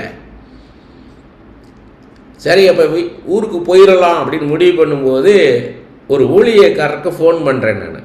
ஆக்சுவலாக நான் அவருடைய உதவியாளர் தான் ஃபோன் பண்ணேன், ஏன்னா அந்த ஊழியக்காரர்கிட்டே நெருங்க முடியாது. மிக பிரபலமான ஊழியக்காரர், 22 வருஷத்துக்கு முன்னாடி, நல்ல தீர்க்கதரிசி. அவர் வாரம் அவர் மீட்டிங் போவேன், ஆனால் அவர்கிட்டே போக முடியாது. ஏதாவது ஒரு மேடையிலேருந்து அவர் ஏதாவது வார்த்தை பேசிட மாட்டாரான்னு எதிர்பார்ப்பேன், வராது. லைனில் நின்று பார்ப்பேன், கிட்ட நெருங்க முடியாது, அவ்வளோ கூட்டமாக இருக்கும். அப்போ அவருடைய போய் அப்படி மீட்டிங் போனதில் அந்த பிஏ பழக்கமானார். அந்த பிஏ ஒருத்தர் அறிமுகப்படுத்தி வச்சார், அவருடைய நம்பர் என்கிட்ட இருந்தது. அந்த செல்ஃபோனுக்கு நான் ஃபோன் பண்ணேன். ஆனால் ஆண்டோடைய கிருபை பாருங்கள் எப்படி நடத்தினாருன்னா, அந்த ஊழியக்காரர் அந்த ஃபோனை எடுத்தார். நான் எதிர்பார்க்கல. நான் அந்த உதவியாளர் பேரை சொல்லி கேட்டால், இல்லை அவர் இல்லை, நான் தான் பேசுகிறேன், சோன்றார். எனக்கு ஆச்சரியம். அப்போ நான் மாதிரி சொன்னேன், நான் என்னுடைய மாதிரி இறுக்கமான சூழ்நிலை ஊருக்கு போயிடலாம்னு நினைக்கிறேன், தேவ சித்தமானு தெரியணும் அப்படின்னு. நம்ம மணி எத்தனைன்னாரு, மத்தியானம் 12 மணி இருக்கும். நாளைக்கு இதே நேரம் 12 மணி ஃபோன் பண்ணுங்க, நான் ஆந்திராவில் இப்போ மினிஸ்ட்ரியில் இருக்கிறேன், ட்ராவல் பண்ணிக்கிட்டு இருக்கிறேன், நீ எனக்கு tomorrow the same time you call மீன்னார். எனக்கு கொஞ்சம் கூட நம்பிக்கை இல்லை, ஏன்னா அவ்வளோ பெரிய ஊழியக்காரர். எனக்காக அவர் ஜெபிச்சு, ஆண்டோட்ட ஜெபிச்சு, தேவசித்தம் கேட்டு சொல்லுவாரான்லாம் எனக்கு நம்பிக்கை கிடையாது. ஏன்னா எங்கள் ஹவுஸ் ஓனர்ட்டெல்லாம் சொல்லிட்டு நான் வெக்கேட் பண்ணி போகிறேன், நான் காலி பண்ணிட்டு போகிறேன், நம்ம சொந்த ஊருக்கே போகிறோம்னா சொல்லிட்டோம். நாங்கள் பேக் பண்ண ஆரம்பிச்சிட்டோம். அடுத்த நாள் மத்தியானம் 12 மணிக்கு ஃபோன் பண்ணால், எடுத்த உடனே என் பேர் சொல்லி, இது தேவசித்தம் கிடையாது, நீங்கள் ஊருக்கு திரும்பி போகிறது கர்த்தர் ஒன்று ஊழியத்தில் எடுத்து பயன்படுத்துவார், வருமானத்திற்கான வாசலை விதின் அ வீக், ஒரு வாரத்துக்குள்ளே உனக்கு வருமானத்திற்கான வாசலை கர்த்தர் திறப்பாருங்க சொன்னபடி. பார்த்தீங்கன்னா 4வது நாள் எனக்கு ஒரு ஃபோன் கால் வருது, அதன் மூலமாக எனக்கு ஒரு வாசல் திறக்கப்படுது. எனக்கு நினச்சி பார்த்தா அந்த மூமெண்ட் நினச்சி பார்க்கணும். அந்த வார்த்தை, உமது கோலும் உமது தடியும் என்னை தேற்றும், அந்த மரண இருளின் பள்ளத்தாக்கில் நடந்தாலும் நான் பொல்லாப்புக்கு பயப்படேன், தேவரீர் என்னோட கூட இருந்தீரப்பா. அந்த வார்த்தை இப்போ உடம்பு சரியில்லாமல் இருக்கிறோம், ஒரு டாக்டர்கிட்ட போகிறோம், அந்த டாக்டரால் கண்டுபிடிக்க முடியல, என்னென்ன இன்வெஸ்டிகேட் பண்ண முடியலை, டயக்னோஸ் பண்ண முடியலை. டயக்னோஸ் பண்ணால் தானே மெடிசன் கொடுக்க முடியும். வேறு டாக்டரை பார்க்குறோம். அப்போ ஒரு ஹோப்லெஸ் சுச்சுவேஷனில் ஒரு ரொம்ப எக்ஸ்பீரியன்ஸ் டாக்டர்னு சொல்கிறாங்க, வயசான ஒருத்தர் வராரு, அவர் எல்லா டெஸ்ட்டையும் பார்க்குறாரு. பார்த்துட்டு இல்லை ஒன்றும் ப்ராப்ளம் இல்லைன்னா எப்படி இருக்கும் யோசித்து பாருங்கள். அது மாதிரி ஹெவன்லி டாக்டர், நம்ம ஆண்டவர் ஹெவன்லி டாக்டர், பரம வைத்தியர். அவர் சொல்கிறாருன்னா எப்படி இருக்கும் பாருங்கள். அதான் சாலமோன் சொல்கிறாரு, கர்த்தருடைய வாய் இதை சொல்லிட்டு, கர்த்தருடைய கரம் இதை செய்திட்டுன்றார். அப்படின்னா என்ன, என்னுடைய தகப்பனார் தாவீதுக்கு கர்த்தர் தமது வாயினாலே சொன்னார், அதை என் காலத்திலே அடுத்த தலைமுறையில் என் தகப்பன் இறந்துட்டார், ஆனால் கர்த்தர் மறக்கலை, அதை நிறைவேற்றிட்டார். அதனால் சாதாரணமாக நீங்கள் எடுத்துக்கொள்ளக்கூடாது. வாக்குத்தத்தம்ன்றதை சாதாரணமாக எடுத்துக்கொள்ளக்கூடாது. அதுக்கு இம்பார்ட்டன்ஸ் கொடுக்கணும், அதை உடனே அதை எழுதி வைக்கணும். சொப்பனம்ன்றது வந்து பார்த்திங்கன்னா, சொப்பனத்தில் வந்து நிறைய பேரோட பேசுகிறார். ஆனால் அவங்க என்ன நினைக்கிறாங்கன்னா, அந்த சொப்பனத்தை வந்து இப்படி சொப்பனம் கண்டேன் அப்படின்னு சொல்லி சாதாரணமாக எடுத்துகிட்டு போயிடுறாங்க. சொப்பனம்ன்றது ஒரு அனுபவம், இட் இஸ் அன் எக்ஸ்பீரியன்ஸ். ட்ரீம்ன்றது ஒரு எக்ஸ்பீரியன்ஸ். உங்களை பல விதத்தில் பேசலாம். நீங்கள் அதை பார்த்தீங்கன்னா, யோபு 33 அதிகாரத்தில் பார்த்தீங்கன்னா 14வது வசனம், அது எலிஹு பேசுனது தான். ஆனால் எலிஹு பேசுனதுக்கு யோபு ரிப்ளை பண்ணலை, ஆண்டவர் ரிப்ளை பண்ணலை, அது மைண்டே பண்ணலை. ஆனால் அவன் சொன்ன விஷயங்களை நம்ம ஆராய்ந்து பார்க்கணும். பைபிளில் அனாவசியமான வார்த்தைகள் இருக்காது. அதை நம்ம சிந்திக்கிறதுக்காக, நம்ம சிந்தித்து பார்க்கறதுக்காக, யோசித்து பார்ப்பதற்காக, தியானிக்கிறதுக்காக கொடுக்கப்பட்ட வார்த்தைகள். யோபு 33 அதிகாரம் 14வது வசனம், தேவன் ஒரு விசை சொல்லியிருக்கிற காரியத்தை 2ஆம் விசை பார்த்து திருத்துகிறவர் அல்லவே. இப்போ இது பிளைனாக நீங்கள் பார்த்தீங்கன்னா, ஆண்டவர் ஒரு தடவை சொல்லிட்டாருன்னா செகண்ட் டைம் அதை பார்த்து கரெக்ட் பண்ண மாட்டார் அப்படின்னு நம்ம அப்படி தான் அதை, தேவன் ஒரு விசை சொல்லியிருக்கிற காரியத்தை 2ஆம் விசை பார்த்து திருத்துகிறார் அல்லவே. ஒரு தடவை சொல்லிட்டாருன்னா அதை திரும்ப அதை திருத்தி எழுதிக்கோ அப்படின்னு சொல்ல மாட்டார் அப்படின்னு இந்த மாதிரி அர்த்தப்படுது. ஆனால் இங்கிலீஷ் பைபிளில் பார்த்தீங்கன்னா, ஆம்பிளிஃபைட் பைபிளில், for God speaks once and even twice yet no one notices it including you Job. Elihu சொல்கிறான், for God speaks once and even twice, ஒரு தடவை 2 தடவை பேசுகிறாரு, yet no one notices it, யாரும் அதை கவனிக்கிறது இல்லை. ஒரு தடவை 2 தடவை பேசுகிறா, யாரும் அதை கவனிக்கிறது இல்லைன்னு இருக்குது ஆம்பிளிஃபைட் பைபிளில். நியூ லிவிங் டிரான்ஸ்லேஷன் எப்படின்னு கேட்டிங்கன்னா, God speaks again and again though people do not recognize it. ஆண்டவர் மறுபடியும் பேசுகிறார், ஜனங்கள் அதை உணராத போதும் ஆண்டவர் மறுபடியும் பேசுகிறார் இருக்குது. நியூ சென்ச்சுரி வெர்ஷன் எப்படின்னு கேட்டிங்கன்னா, God does speak sometimes one way and sometimes another even though people may not understand it. ஜனங்களுக்கு புரியலைனாலும் புரிந்து கொள்ளலைனாலும் ஆண்டவர் பேசுகிறார். ஒரு தடவை ஒரு விதத்தில் பேசுகிறார், இன்னொரு விதத்தில் பேசுகிறார்னு. இதுக்கப்புறம் நீங்கள் தொடர்ந்து 15வது வசனம் 16வது வசனத்தில் பார்த்தீங்கன்னா, சொப்பனம் மூலமாக பேசுகிறார். Through dreams God speaks. அது வந்து பார்த்தீங்கன்னா, நம்மளுடைய சொப்பனம் வந்து எப்படின்னா எக்ஸ்ட்ராடினரி எக்ஸ்பீரியன்ஸ். ட்ரீம்ன்றது ஒரு எக்ஸ்ட்ராடினரி எக்ஸ்பீரியன்ஸ். நம்ம அறிவுக்கு அப்பாற்பட்டது, நம்மளுடைய சிந்தனைக்கெல்லாம் அப்பாற்பட்டது, நம்முடைய யோசனைகளுக்கெல்லாம் அப்பாற்பட்டது, நம்ம கற்பனைகளுக்கெல்லாம் அப்பாற்பட்டது. It is beyond our imagination. God uses our imagination, our thinking and our feelings. But இதுக்கெல்லாம் அப்பாற்பட்டது ஹையர் லெவல் இமேஜினேஷன். அது இப்போ நேற்று முந்தா நாள், டே பிஃபோர் எஸ்டர்டே, ஒரு சொப்பனம் பார்த்தேன். தமிழ்நாட்டில் உள்ள ஒரு உயர்ந்த பதவியில் உள்ள ஒருத்தர், அந்த குடும்பத்தோடு உட்காந்து நான் பேசுகிறேன். அவங்க எல்லாரும் நான் சொல்கிறத கேட்குறாங்க, பல கேள்விகள் கேட்குறாங்க. அந்த கேள்விகளுக்கெல்லாம் நான் பதில் சொல்கிறேன். அந்த குடும்பத்தார் ஒவ்வொருத்தராக வந்து உட்காந்து, எல்லோரும் உட்காந்துருக்காங்க, ஒவ்வொருத்தராக கேட்குறாங்க. அவங்களுடைய எளிமையை நான் பார்க்குறேன். ஏன்னா அவ்வளவு ஒரு செல்வாக்குள்ள குடும்பம், அந்த குடும்பத்துக்குள்ளே ஒரு எளிமை இருக்கிறத நான் பார்க்குறேன் அந்த சொப்பனத்தில். அவங்க ஒவ்வொருத்தரும் பர்சனலாக அவங்கவுங்க கேள்விகள் கேட்குறாங்க. இதை பற்றி என்ன சொல்கிறீங்க, இதை பற்றி என்ன சொல்லுறீங்க. நான் பைபிளில் என்ன இருக்கோ அதை சொல்கிறேன், ஜீசஸ் என்ன சொன்னார்ன்றதெல்லாம் நான் சொல்கிறேன் நான். அப்போ அதில் ஒருத்தர் கேட்குறார், முக்கியமான ஒருத்தர், அவங்க குடும்பத்தில் உள்ளவர் கிடையாது, ஆனால் அவர் முக்கியமான ஒரு பதவியில் உள்ளவர்.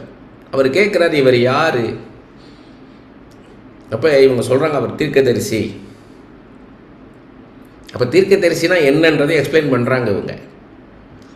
பைபிளில் இருக்குது, இந்த காரியங்கள்லாம் பைபிளில் இருக்குது, இனிமேல் என்ன நடக்க போகுது என்ற காரியமெல்லாம் பைபிளில் இருக்குது அப்படின்றத அந்த அந்த அந்த குடும்பத்துடைய ஹெட்டு வந்து அவ்வளோ கனப்படுத்துகிறார், அவ்வளோ மரியாதை செலுத்துகிறார். எதுனாலனா இயேசு கிறிஸ்துவனால. இயேசுவை அவங்க எக்ஸ்பீரியன்ஸ் பண்ணுறாங்க. அதை தான் அந்த அந்த அந்த சொப்பனத்தை நான் டீட்டெயில் சொல்ல விரும்பலை நான். ஏன்னா என்னென்ன கேட்டாங்க முதற்கொண்டு ஞாபகம் இருக்குது. அப்போ இது வந்து நான் நினச்சி பார்க்காத காரியம். இது வந்து எனக்கு ஒரு ப்ராமிஸ். இது அவர் வந்து ஒரு ஒரு காட்சி மூலமாக ஒரு ஒரு இது வந்து எப்படின்னா, எனக்கு ஏதோ ஒரு ஒரு ஒரு அவர் எனக்குள்ளே அமர்ந்த மெல்லிய சத்தமாக பேசலை, பெரிய சத்தமாக வானத்திலிருந்து வருகிற சத்தமாக நான் கேட்கலை, இன்னொருத்தரை தீர்க்க தரிசனமாக சொல்லி நான் கேட்கல. எனக்குள் நடந்த ஒரு காரியம். அந்த இரவில் தூக்கத்தில் நான் அறியாத வேளையில் கர்த்தர் என்னோடு கூட கமிட் பண்ணுறார். அப்போ தீர்க்க தரிசனத்துக்கும் வாக்குத்தத்தத்துக்கும் என்ன டிஃபரன்ஸ்? இப்போ நான் உன்னை கொண்டு செய்யும் காரியம் பயங்கரமாக இருக்கும் அப்படின்னு சொல்கிறாருன்னா அது ப்ராஃபஸி. நான் உன்னை கொண்டு செய்யும் காரியம் பயங்கரமாக இருக்கும், நான் உன்னோட இருப்பேன், உன்னோட நான் இருப்பேன், நீ எதுக்கும் கலங்க வேண்டாம், திகைச்சு போக வேண்டாம், பயப்பட வேண்டாம், நான் உன்னை கொண்டு செய்யும் காரியம் பயங்கரமாக இருக்கும், உன்னோட நான் இருப்பேன். அந்த அந்த அதான் அந்த உறுதி கொடுக்கறது தான் ப்ராமிஸ். ப்ராஃபஸின்றது நான் உன்னை கொண்டு உன்னை கீழாக்காமல் மேலாக்குவேன், வாலாக்காமல் தலையாக்குவேன் அப்படின்ற ஜென்ரல் ப்ராமிஸ். ஸ்பெசிஃபிக்காக உங்கள்கிட்ட வந்து நான் உன்னை கீழாக்காமல் மேலாக்குவேன், வாலாக்காமல் தலையாக்குவேன் உங்களோட தனிப்பட்ட விதத்தில் வந்து பேசும்போது அது தீர்க்க தரிசனம். அது எப்போ ப்ராமிஸ் ஆகுதுன்னா, நான் உன்னோட இருப்பேன். ஏன்னா சொல்கிறாரு தாவீது மரண படுக்கையில் சாலமோனை கூப்பிட்டு சொல்கிறார், இன்னென்ன காரியங்களை செய்கின்றார், யார் யாரை எப்படி எப்படி ட்ரீட் பண்ணணுன்றதெல்லாம் சொல்கிறார், யார் யாரை எப்படி எப்படி ட்ரீட் பண்ணணும் அப்படின்றதெல்லாம் சொல்லிட்டே வரார். சொல்லிட்டு வரும்போது கடைசியில் சொல்கிறாருன்னா, இந்த ஆலயத்தை கட்டுறக்கிற காரியத்தை சொல்கிறார். கர்த்தர் அவர் வந்து எனக்கு சொன்னார், நான் ஆலயத்தை கட்ட விருப்பப்பட்டேன், ஆனால் ஆண்டவர் என்ன கொண்டு இல்லை, உன் குமாரரில் 10வது குமாரன் சாலமோனை கொண்டு அந்த ஆலயத்தை கட்டுவேன். ஏன்னா நீ ரத்தம் செஞ்சிட்ட, நிறைய பேரை கொல்ல வேண்டிய சூழ்நிலை ஆயிடுச்சு உன் கைகளினால், ரத்தம் சிந்தின கைகளை கொண்டு நான் கட்ட மாட்டேன். உன் பையன் உனக்கு அடுத்து சாலமோனை 10வது குமாரன் சாலமோனை ராஜாவாக்குவேன். அவனுக்கு வந்து போரே இருக்காது, அவனோட சமாதானம், சாலமோனாலே சமாதானம், அவனுக்கு சுற்றி அமெரிக்கையை கட்டளையிடுவேன், அமைதியான ஒரு வாழ்க்கை இருக்கும், அவனுக்கு கொண்டு அந்த ஆலயத்தை கட்டுவேன். அப்படி அதை தாவீது வந்து சாலமோன்ட்ட சொல்லிட்டு என்ன சொல்கிறாருன்னா, அதை செய்து முடிக்கும் வரை கர்த்தர் உன்னோட இருப்பார். அதே மாதிரி யாக்கோபுக்கு ப்ராமிஸ் கொடுக்குறாரு. என்ன கொடுக்குறாருன்னா, அவர் அந்த சேஷ்டபுத்திர பாகத்தை ஏமாற்றி வாங்கினார், ஏசாவுடைய ஆசீர்வாதத்தை ஏமாற்றி வாங்கினார். ஆனால் எதுவுமே இல்லாமல் வெறும் கோலோட ஓடி தனியாக ஒரு இடத்துல படுத்துருக்கிறார். கல்லை வந்து தலையணையாக வச்சு படுத்துருக்கும் போது ஏனி சொப்பனம் வருது. அப்போ ஆண்டு என்ன சொல்கிறாருன்னா, நான் உன்னை கொண்டு செய்து என்னென்ன செய்யணுமோ செஞ்சு முடித்து உன்னை திருப்பி நான் கொண்டு வரும் வரை உன்னோட நான் இருப்பேன். ஒரு நிச்சயத்தை தரது தான் அந்த தீர்க்க தரிசனத்தோட ஒரு நிச்சயத்தை சேர்க்கும்போது. அது எப்போ வரும்னு கேட்டிங்கன்னா, ஸ்பெசிஃபிக்காக அவங்கள பிரித்து எடுக்கும்போது, ஸ்பெசிஃபிக்காக அவங்கள வச்சு ஒரு காரியத்தை செய்யும்போது அந்த ப்ராமிஸ் கொடுப்பார். நான் உன்னோட இருப்பேன், நீ பயப்படாத, நான் வாயோடு வாயாக இருந்து நான் பேசுவேன், உன்னை விட்டு நான் விட்டு ஒரு நாள் விலக மாட்டேன், உன் கூட இருப்பேன் நான். இது எல்லாமே கர்த்தருடைய நாம மேம்படுப்படாது சொல்கிறேன். புஸ்தகம் யாருமே படிக்கிறது இல்லை, இப்போ ஹார்ட் காப்பி யாரும் படிக்கிறது இல்லை, எல்லாருமே சாஃப்ட் காப்பி போயிட்டாங்க. அப்படின்ற இந்த காலகட்டத்தில் எனக்கு ஆண்டவர் வந்து நீ புஸ்தகத்தை எழுதுன்றார். அது சின்ன புஸ்தகம் இல்லை, 30 பக்கம் 40 பக்கம் கிடையாது, 500 பக்கத்துக்கு மேலே. வரங்கள் புக்கும் சரி, ஞானம் புக்கும் சரி, ரெண்டுமே 500 பக்கத்துக்கு மேலே. அப்போ நான் என்னை எதை வச்சு நான் இது பண்ணேன்னா, எனக்கு ஆண்டவர் சொன்னது, இந்த தலைமுறையில் இனி வரப்போகிற தலைமுறையும் இருந்து படிப்பாங்க, இதை நான் படிக்க வைப்பேன். அப்போ நம்ம என்ன கவனிக்கணும்னா, மார்க் 4:24 சொல்கிறார் பாருங்க, கேட்கிறதை கவனியுங்கள்ன்றாரு. Take heed what you hear அப்படின்றார். அப்படின்னா யார் பேசுகிறா? கர்த்தர் பேசுகிறார், ஆண்டவர் பேசுகிறார், மனுஷன் கிடையாது. எல்லாம் அவர் கையில் தான் இருக்குது. அவர் சொல்கிறார், கர்த்தர் ஆண்டவர் சொல்கிறார், தெய்வம் பேசுகிறார். அந்த ஒரே நம்பிக்கையில் தான் எழுதினேன். அதனால் யாரும் எனக்கு ரெஸ்பாண்ட் பண்ணலைனாலும் அதை பற்றி நான் கவலைப்படுறதில்லை. நான் படித்தேன், நான் ஆனால் சந்தோஷம் வரும். இப்போ நான் வெளியூர் போயிருக்கும்போது முதல் நாள் கொடுத்துருக்குறேன். அடுத்த நாள் ஒரு சிஸ்டர் சொல்கிறாங்க, 35 பக்கங்கள் நேற்று நானும் எங்கள் ஹஸ்பண்ட் உட்காந்து படித்தவங்கன்றாங்க. ஞானம் புஸ்தகத்தில் 35 பக்கங்கள் படித்தோம், அதில் இன்னென்ன காரியங்களை நீங்கள் சொல்லியிருக்கிறீங்க, ரொம்ப பிரயோஜனமாக இருந்துன்னு சொல்லும்போது மனசுக்குள்ள ஒரு சந்தோஷம். ஏன்னா நானும் ஒரு ஹியூமன் பீயிங்.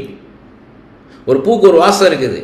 ஒரு சமையல் பண்ணுறீங்க, இப்போ என் ஒய்ஃபு இன்றைக்கி என்ன சொல்கிறது, டெய்லி தான் கேட்குறா எப்படி இருந்தது சாப்பாடுன்னு. டெய்லி தான் சமைக்கிறா, அவளுக்கு தெரியும் என்னென்னு. ஆனாலும் இன்றைக்கி எப்படி இருந்துச்சு, உப்பு கூடுதலாக இருந்ததா, உப்பு கரெக்டாக இருந்ததா, டேஸ்ட் எப்படி இருந்தது, காரமாக இருந்ததா, அப்படி தான் இருக்கும். ஆனால் அதையும் தாண்டி என்னை இருக்க வைக்கிறதுக்காக தான், irrespective of the feedback what I get, நான் எழுதுனதை குறித்து யார் என்ன சொல்கிறாங்கன்றதுக்கெல்லாம் அப்பாற்பட்டு என்னை உறுதியாக இருக்கிறதுக்கு கர்த்தர் எனக்கு சொன்ன அந்த வாக்குத்தத்தம். இது நான் அடுத்த தலைமுறையும் படிப்பாங்க.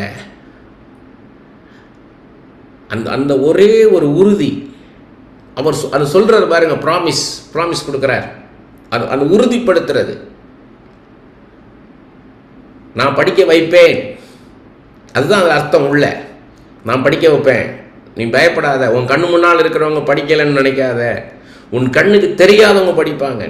அதே மாதிரி தான் அந்த யூடியூப்பில் அந்த மெசேஜ் போடுறதும்.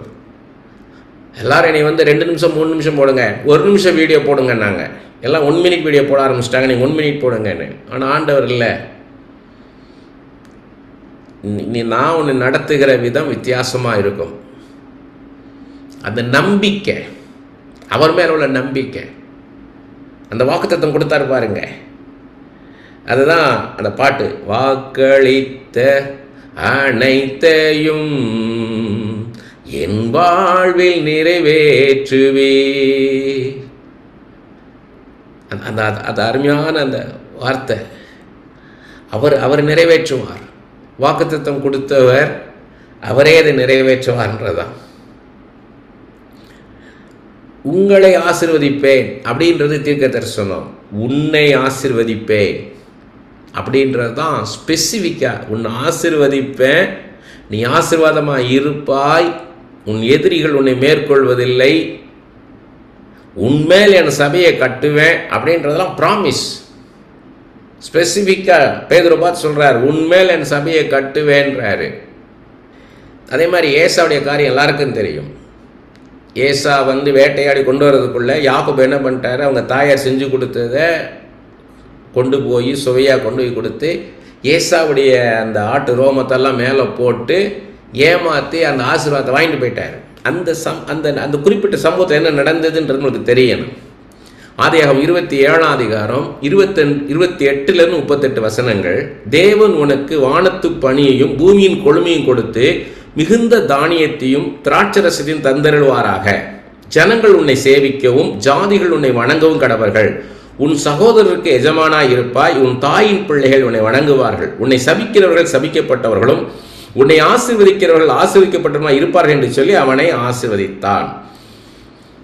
ஈசாக்கு யாக்கோபை ஆசீர்வதித்து முடிந்தபோது, யாக்கோபு தன் தகப்பனாகி ஈசாக்கின் சமூகத்தை விட்டு புறப்பட்ட உடனே அவன் சகோதரனை ஏசா வேட்டையாடி வந்து சேர்ந்தான்.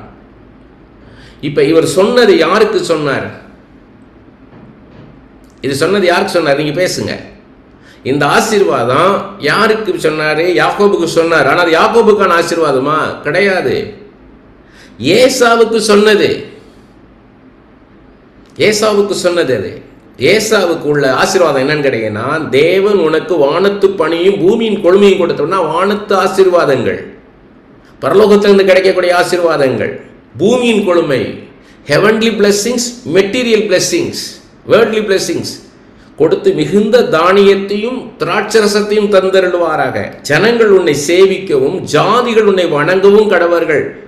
உன் சகோதரருக்கு எஜமானாய் இருப்பாய். உன் தாயின் பிள்ளைகள் உன்னை வணங்குவார்கள். உன்னை சபிக்கிறவர்கள் சபிக்கப்பட்டவர்கள், உன்னை ஆசீர்வதிப்பார்கள் என்று சொல்லி அவனை யாக்கோபு ஆசீர்வதிச்சார். ஆனால் இது யாருக்கான ஆசீர்வாதம்? இது ஏசாவுக்கான ஆசீர்வாதம். ஏசாவுக்கான ஆசீர்வாதம். ஏன்னா அவருக்கு ஈசாக்கு கண்ணு தெரியல, தடவி பார்க்குறாரு. தடவி பார்த்து அந்த வாசனை ஏசாவுடைய வாசனை, குரல் யாக்கோபுடைய குரலாக இருக்குதுன்றாரு. கரங்களோ ஏசாவின் கரங்கள், குரலோ யாக்கோபுடைய குரலாக இருக்குது. திரும்ப திரும்ப கேட்குறாரு, நீ யாருன்றாரு. ஏசா, உன் மகன் ஏசா தான், உன்னுடைய பிள்ளை ஏசா தான் 2 தடவை சொல்கிறாரு யாக்கோபு. பொய் சொல்லி இந்த ஆசீர்வாதம் ஏசாவுக்கான ஆசீர்வாதம். அதை வாங்கிட்டாரு. அப்போ இவர் திருப்பி பாருங்க, கேட்குறாரு, என்ன 37வது வசனம் பாருங்க. 37வது வசனம் 27, ஆதியாகமம் 27ஆம் அதிகாரம் 37வது வசனத்தில் இருக்கு பாருங்க. ஈசாக்கு ஏசாவுக்கு பிரதியுத்தரமாக, இதோ நான் அவனை உனக்கு எஜமானாக வைத்தேன். அவன் சகோதரர் எல்லாரையும் அவனுக்கு ஊழியக்காரராக கொடுத்து அவனை தானியத்தினாலும் திராட்சரசத்தினாலும் ஆதரித்தேன். இப்பொழுது என் மகனை நான் உனக்கு என்ன செய்வேன் என்றான். நான் உனக்கு ஆசீர்வதிச்சிட்டேன், இப்போ நான் உனக்கு என்ன செய்வேன்? ஆசீர்வாதத்தை வாங்கிட்டு போயிட்டானே, போன என்ன செய்வேன்னு. அதுக்கு 38வது வசனம், ஏசா தன் தகப்பனை நோக்கி, என் தகப்பனை, இந்த ஒரே ஆசீர்வாதம் மாத்திரமா உம்மிடத்தில் உண்டு, என் தகப்பனை என்னையும் ஆசீர்வதும் என்று சொல்லி ஏசா சத்தமிட்டு அழுதான். இந்த ஒரு ஆசீர்வாதம் தான் இருக்குதா? ஏன் சொல்ல முடியல? இல்லை உன்னையும் ஆசீர்வதிப்பார் கர்த்தன் ஏன் சொல்லலைன்னா, அதான் ப்ராமிஸ்ன்றது. ஏன்னா ஆண்டவர் கொடுத்தா அவனுக்குன்னு கொடுத்தது அவ்வளவுதான். ஒரு தடவை சொன்னா அவ்வளவுதான். நீங்கள் அந்த 49ஆம் அதிகாரம் பாருங்கள், அப்போ இது புரியும். 49ஆம் அதிகாரத்தில் அந்த 1வது வசனம் 28வது வசனம் இருக்குது. அந்த 12 பிள்ளைகளையும் சுற்றி வர நிப்பாட்டி அவருடைய மரண படுக்கையில் இருக்கிறாரு யாக்கோபு. அப்போ ஒவ்வொருத்தனை குறிச்சும் சொல்கிறார். 1வது வசனம் பார்த்தீங்கன்னா புரியும். யாக்கோபு தன் குமாரரை அழைத்து, நீங்கள் கூடி வாருங்கள், கடைசி நாட்களில் உங்களுக்கு நேரிடும் காரியங்களை அறிவிப்பேன். What will happen to you in the future? உங்களுக்கு என்ன நடக்கும்? அப்போ கர்த்தர் பேசுகிறார் யாக்கோபுட்ட. ரூபனுடைய வாழ்க்கையில் என்ன நடக்கும், சிமியோன் வாழ்க்கையில் என்ன நடக்கும், நப்தலி வாழ்க்கையில் என்ன நடக்கும், தான் வாழ்க்கையில் நடக்கும், பெஞ்சமின் வாழ்க்கையில் நடக்கும், யோசேப்புடைய வாழ்க்கையில் என்ன நடக்கும்ன்றத சொல்றாரு. அவ்வளவுதான், அதை மாற்றி சொல்ல முடியாது. அப்போ நமக்குன்னு ஒரு ஆசீர்வாதத்தை கர்த்தர் வச்சிருக்கிறாரு. அதை நம்ம வாங்கணும், கேட்கணும். கேளுங்கள் கொடுக்கப்படும், தட்டுங்கள் திறக்கப்படும், தேடுங்கள் கண்டடைவீர்கள். கேட்கிறவன் பெற்றுக்கொள்வான், தட்டுகிறவனுக்கு திறக்கப்படும், தேடுகிறவன் கண்டடைவான். என்னுடைய ஆசீர்வாதம் என்ன எனக்கு தாரும் ஐயா. அதான் பாருங்க 28வது வசனம் பாருங்க. இவர்கள் எல்லாரும் இஸ்ரவேலின் 12 கோத்திரத்தார். அவர்களுடைய தகப்பன் அவர்களை ஆசீர்வதிக்கையில் அவர்களுக்கு சொன்னது இதுதான், அவனவனுக்குரிய ஆசீர்வாதம் சொல்லி அவனவனை ஆசீர்வதித்தான். அவங்களுக்குன்னு ஸ்பெசிஃபிக்கா வச்சிருக்கிறாரு ப்ராமிசஸ். அதை எடுத்து கொடுத்தார் யாக்கோபு. அப்படித்தான் ஆண்டவர் நமக்கு கொடுக்குறாரு, ஸ்பெசிஃபிக்காக கொடுக்குறாரு. அதனால் ஒரு தடவை சொன்னால் அவ்வளவுதான். அதனால தான் ஏசு சொல்கிறார், இந்த ஒன்று தான் இருக்குதா வேற இல்லையான்றாரு. அதே இது பார்த்தீங்கன்னா 2 ராஜாக்கள் 5ஆம் அதிகாரம் 19வது வசனம். அது நாகமான் சுகமாயிட்டாரு, அவருடைய குஷ்டரோகம் சுகமாயிடுச்சு, யோர்தானில் முங்கி எழுந்திரிச்சாரு, சுகமாயிட்டாரு. இப்போ எலிசாட்டை காணிக்க கொடுக்க வர்றாரு. எலிசா இல்லை, அவன் காணிக்கையும் வச்சுக்கோன்ட்டாரு. அப்புறமும் தயங்கி நிற்கிறாரு நாகமான். ஏன் தயங்கி நிற்கிற அப்படின்னு நிற்க சொல்லும்போது, இல்லை நான் திரும்பி போகும்போது, சீரியா தேசம் திரும்பி போகும்போது என் ராஜா ரிம்மான் கோயிலில் போய் விக்கிரகத்தை வணங்குவான், அப்போ நானும் வணங்க வேண்டிய சூழ்நிலை வரும். உண்மையான தெய்வம் யாருன்றதை பார்த்துட்டு என் சரீரம் தான் சாட்சி. இந்த இருக்குது, எவ்வளோ குஷ்டரோகத்தோடு இருந்தேன் நான், தீர்க்க முடியாத குஷ்டரோகம், தீரா வியாதி, எந்த மருத்துவத்தால் எந்த மருத்துவராலும் சுகப்படுத்த முடியாத வியாதி கர்த்தர் சுகப்படுத்தியிருக்கிறார்.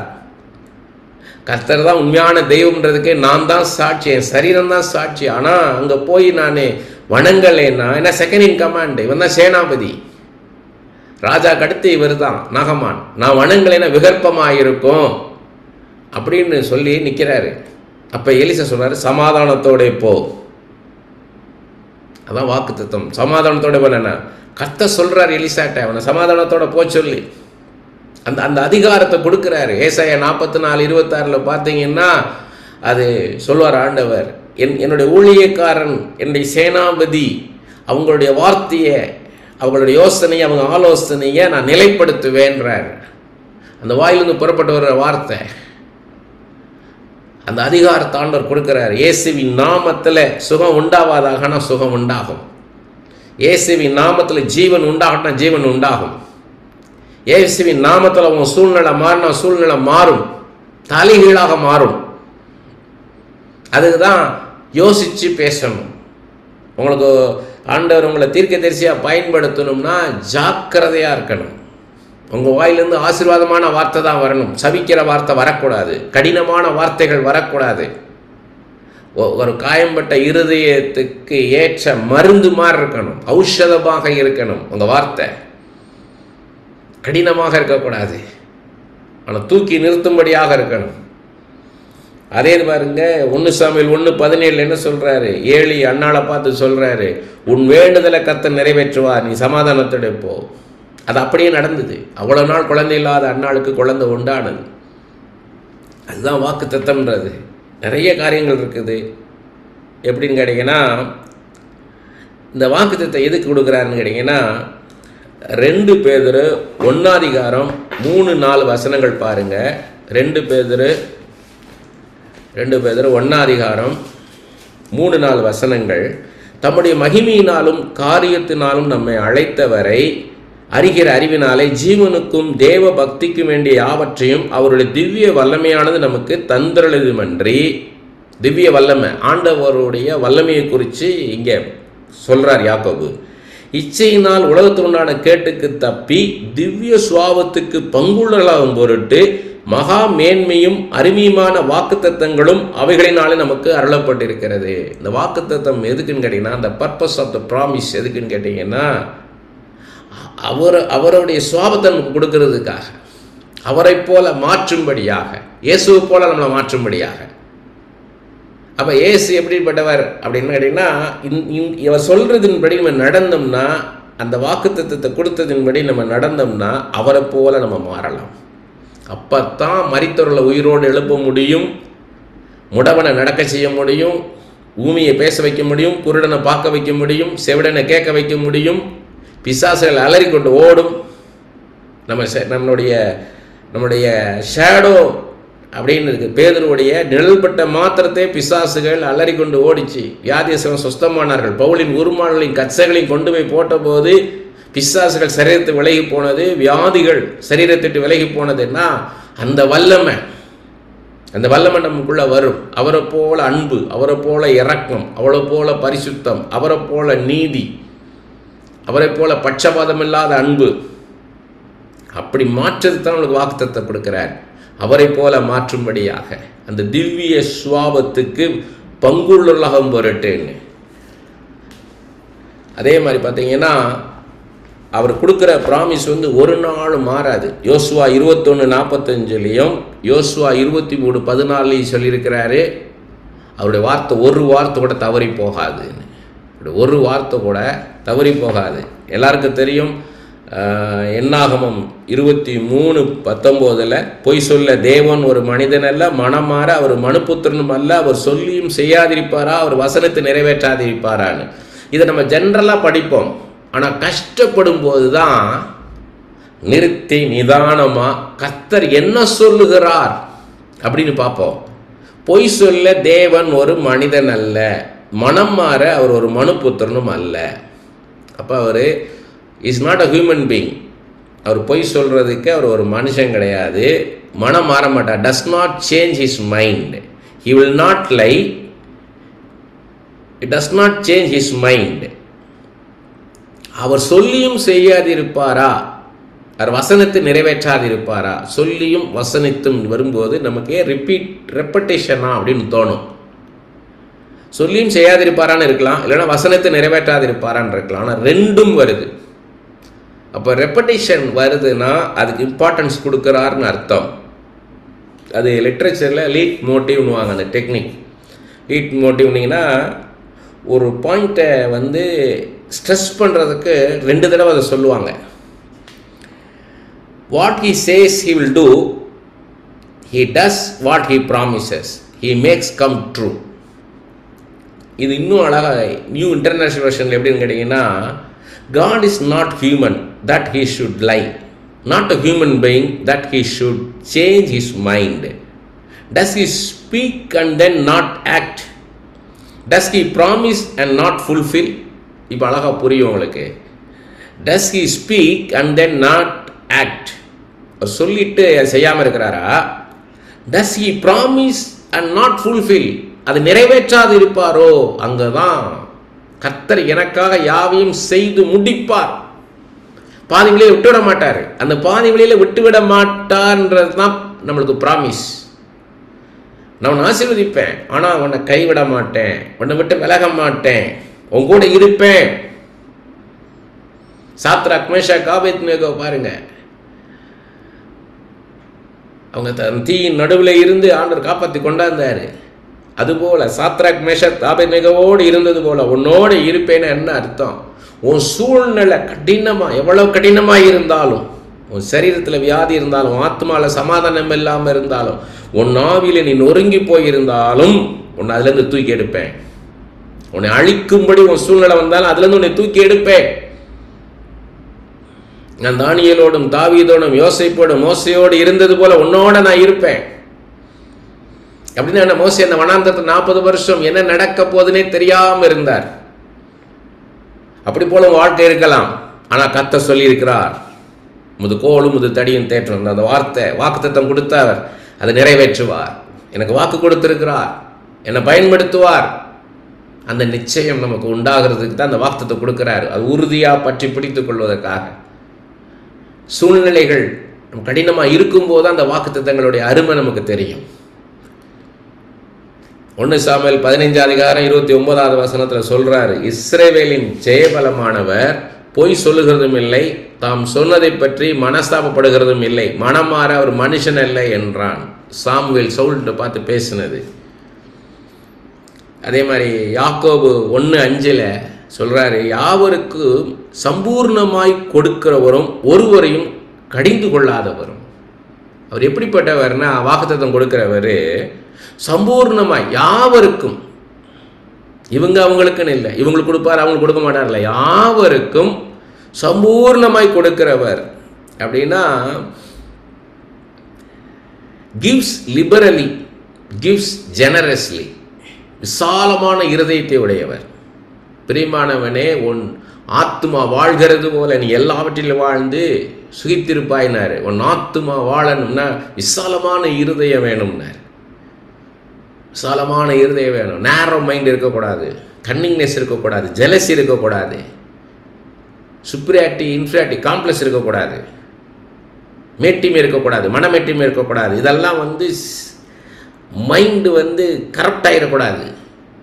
அப்போ நமக்கு அப்படி சொல்கிறேன், அவர் எவ்வளோ பெரிய உன்னதமான தெய்வம், விசாலமான இருதயம் உள்ளவர், விசாலமான பார்வை உள்ளவர். அவர் ஒருவரையும் கடிந்து கொள்ளாதவர், சம்பூர்ணமாய் கொடுக்கிறவர்னா பூரணமாய் கொடுப்பார். கொஞ்சத்தை கொடுத்து கொஞ்சத்தை கொடுக்காம இல்லை, பூரணமாய் உங்கள் களஞ்சியங்கள் நிரம்பி வழியும்படியாக, உங்கள் மனசு நிரம்பும்படியாக, நீங்கள் திருப்தியாக இருக்கும்படியாக உங்களை ஆசீர்வதிக்கிற தெய்வம் அவர். உங்கள் மன நிறைவை தருகிறவர், திருப்தியை தருகிறவர். நான் நல்ல மேய்ப்பன், நல்ல மேய்ச்சலை கண்டடை செய்வேன் இருக்கிறார். வறண்ட பாலைவனம் போல இருக்கிற வாழ்க்கையை நீர்ப்பாய்ச்சலான தோட்டம் போல மாற்றுகிறவர். வெளியே உள்ளேயும் அதே மாதிரி தான். வறண்ட பாலைவனம் போல இருக்கிற உள்ள இருக்கிற ஆத்மாவையும் ஆவியையும் நீர்ப்பாய்ச்சலான தோட்டம் போல மாற்றிடுவார். பரிசுத்த ஆவியினால் மாத்திரம் கூடிய சந்தோஷத்தையும் சமாதானத்தையும் தருவார் நமக்கு. இது எப்போன்னு கேட்டிங்கன்னா, உங்களை சுற்றி இருக்கிறவங்க சில பேரை நீங்கள் ரொம்ப நேசிப்பீங்க, ஆனால் அவங்க உங்களை நேசிக்காமல் போகும்போது மனசு சோர்ந்து வேணும். எனக்கு அப்படிப்பட்ட சூழ்நிலையில் தான் எனக்கு அவர் என்னோட பேசின வார்த்தைகள் என்னை உயிர்ப்பிக்கும். நீங்கள் சங்கீதம் 119:50 பார்த்தீங்கன்னா, உங்களுடைய வாக்கு என்னை உயிர்ப்பித்ததேன்வார் எஸ்ரா. உம்முடைய வாக்கு சிறுமையில், உன் வசன சிறுமையில் எனக்கு ஆறுதல், உம்முடைய வாக்கு என்னை உயிர்ப்பித்ததுன்னுவார். எங்கள் அம்மா அவ்வளோ நேசித்தேன் நான். தாய் இல்லாமல் நான் இல்லை அப்படி இருந்தேன். தாய் தான் எனக்கு எல்லாமேன்ற மாதிரி இருந்தேன். ஆனால் அந்த தாயின் அன்பு இல்லைன்னு ஆகும்போது, அந்த தாய் வாயிலேயே அன்பில்லாத வார்த்தை வந்தபோது அந்த இருதயம் உடைஞ்சு போகும்போது தான் அந்த வாக்கு தத்தம் என்னை வந்து தூக்கி நிறுத்திச்சு. மாதா பிதாவென்னை தேதாய் மதிக்கையில், மாதா பிதாவென்னை தேதாய் மதிக்கையில் மற்றோர்க்கு பற்றேதையா, எளியன் மேல் மற்றோர்க்கு பற்றேதையா, எளியனுக்கு ஆதாரம் நீர்தானையா, துரையே ஆதாரம் நீர்தானையா. நாம் துணையன நயந்தூரை சொன்னவர், நாம் துணையன நயந்தூரை சொன்னவர் நட்டாற்றில் விட்டாரையா, தனியனை நட்டாற்றில் விட்டாரையா, தனியனுக்கு ஆதாரம் நீர்தானையா, எந்துரையே ஆதாரம் நீர்தானையா. பணத்தையோ பொருளையோ படிப்பையோ திறமையோ நம்ப முடியாத சூழ்நிலையில என்னை கொண்டு போய் அவரை மாத்திரம் நம்பியிருக்கும்படியாக நடத்தி கொண்டு வந்தார். முற்றிலுமாக இன்னைக்கும் கர்த்தருடைய நாம மைம்படியா சொல்றேன், அன்னன்னைக்கு பாடு அன்னன்னைக்கு போதும், அப்படிதான் நடத்துறாரு. அதான் விசுவாச வாழ்க்கை, அதான் விசுவாச வாழ்க்கை. பணம் இருக்குது, பணம் எனக்கு பாதுகாப்பதில்லை, பணம் உதவும். கர்த்தருடைய ஆல்டர்னேட்டிவ் பணம் கிடையாது. கர்த்தருடைய இடத்துல பணம் வராது, படிப்பு வராது. எவ்வளோ படிச்சிருந்தாலும் நோய்வாய்ப்பட்டா படிப்பு உங்களுக்கு சுகம் தருமா? படிப்பு மருந்தாகிடுமா? படிப்பு கர்த்தராகிடுமா? பரம வைத்தியருடைய வேலையை பணம் செஞ்சிருமா? படிப்பு செஞ்சிருமா? அதனால் நாசில சுவாசம் உள்ள எந்த மனுஷன் நம்பாத என்னார். உன் மாம்ச புய பலத்தை நம்பிக்கையை கொள்ளாத என்னார். உன் திறமையை நம்பாத, மற்ற மனுஷன் மேல் நம்பிக்கை வை, அதெல்லாம் சாபம். அப்படின்னா அர்த்தம். நாசில சுவாசம் உள்ள மனுஷனை நம்பாத, என்னை மாத்திரம் நம்பு. அதுக்கு தான் வாக்குத்தத்தம் கொடுக்குறார், அது உறுதியை கொடுக்கறதுக்காக. நான் வாரேன் நாளைக்கு, அப்படி உங்களை பார்க்க வரேன் அப்படின்றேன். அது சாதாரணமாக சொல்கிறது வேற. நான் கண்டிப்பாக நாளை காலையில் நான் வருவேங்க உங்கள் வீட்டுக்குன்னு சொன்னது எப்படி இருக்கும் யோசித்து பாருங்கள். அதுதான் அந்த ஒரு உறுதியை கொடுக்கறது தான் ப்ராமிஸ். ப்ராஃபஸிக்கு வந்து நான் உன்னை ஆசீர்வதிப்பேன்றது. ஆனால் நான் உன்னை ஆசீர்வதிப்பேன், உன்னோட இருந்து அதை நானே நிறைவேற்றுவேன். நான் அந்த ப்ராமிஸ் வந்து அந்த தீர்க்க தரிசனத்தோட நானும் கூட வருவேன், நானே அதை ஃபுல்ஃபில் பண்ணுவேன்.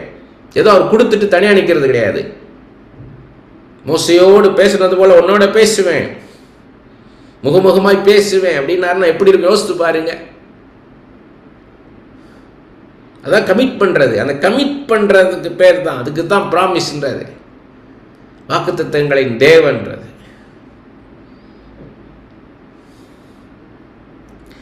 யாக்கோபு வந்து வித்தவுட் ஃபைண்டிங் ஃபால்ட், ஒருவரையும் கடிந்து கொள்ளாதவர்னா வித்தவுட் ஃபைண்டிங் ஃபால்ட். உண்ட இந்த குறை இருக்கு அந்த குறை இருக்குன்னு நான் சொல்ல மாட்டார். வித்தவுட் கிரிட்டிசைசிங் யூ, உங்களை கிரிட்டிசைஸ் பண்ண மாட்டார். உண்ட அப்படி இருக்கனால இப்படி இருக்கனாலாம் சொல்ல மாட்டார். அதான் யாக்கோபு 1:5 சொல்றாரு. 1:17 சொல்றாரு, நன்மையான எந்த ஈவும் பூர்ணமான எந்த வரமும் பரத்திலிருந்து உண்டாகி ஜோதிகளின் பிதாவினிடத்தில் இறங்கி வருகிறது, அவரிடத்தில் யாதொரு மாறுதலும் யாதொரு வேற்றுமை நிழலும் இல்லை. அப்போ என்ன சொல்றாருன்னா, நோ வேரியேஷன் அப்படின்றாரு. who does not change like their shifting shadows. நிழல் மடி போகிற மாதிரி கர்த்தர் மாற மாட்டார்ன்றார். அந்த அந்த மாறாத தேவன் கொடுக்கிற வாக்குத்தத்தம். அப்போ அந்த ப்ராமிஸ்ன்றது என்ன, யார் கொடுக்குறார், அவர் எப்படிப்பட்டவர், இந்த இது நமக்கு வேணும், இந்த உணர்வு நமக்கு வேணும். அவர் எப்படிப்பட்டவர், ஒருவரை கடிந்து கொள்ளாதவர், சம்பூர்ணமாய் கொடுக்கிறவர், வேற்றுமை நிழல் இல்லாதவர், பொய் சொல்லாதவர், மனம் மாறாதவர், உண்மையுள்ளவர்.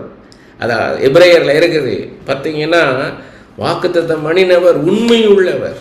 இப்போ நம்ம பேசுறது வேற, எழுத்து மூலமாக அவனை கொடுக்கறது வேற. இது எழுத்து மூலமாக கொடுக்கறது. யோவான் 3:27, யோவான் பிரதியுத்தரமாக, பரலோகத்திலிருந்து ஒருவனுக்கு கொடுக்கப்பட்டாலொழிய அவன் ஒன்றையும் பெற்றுக்கொள்ள மாட்டான். அப்போ நமக்கு வர எல்லாம் பிளெஸிங் எங்கேருந்து வருதுன்னா from heaven, from God, that is from heaven.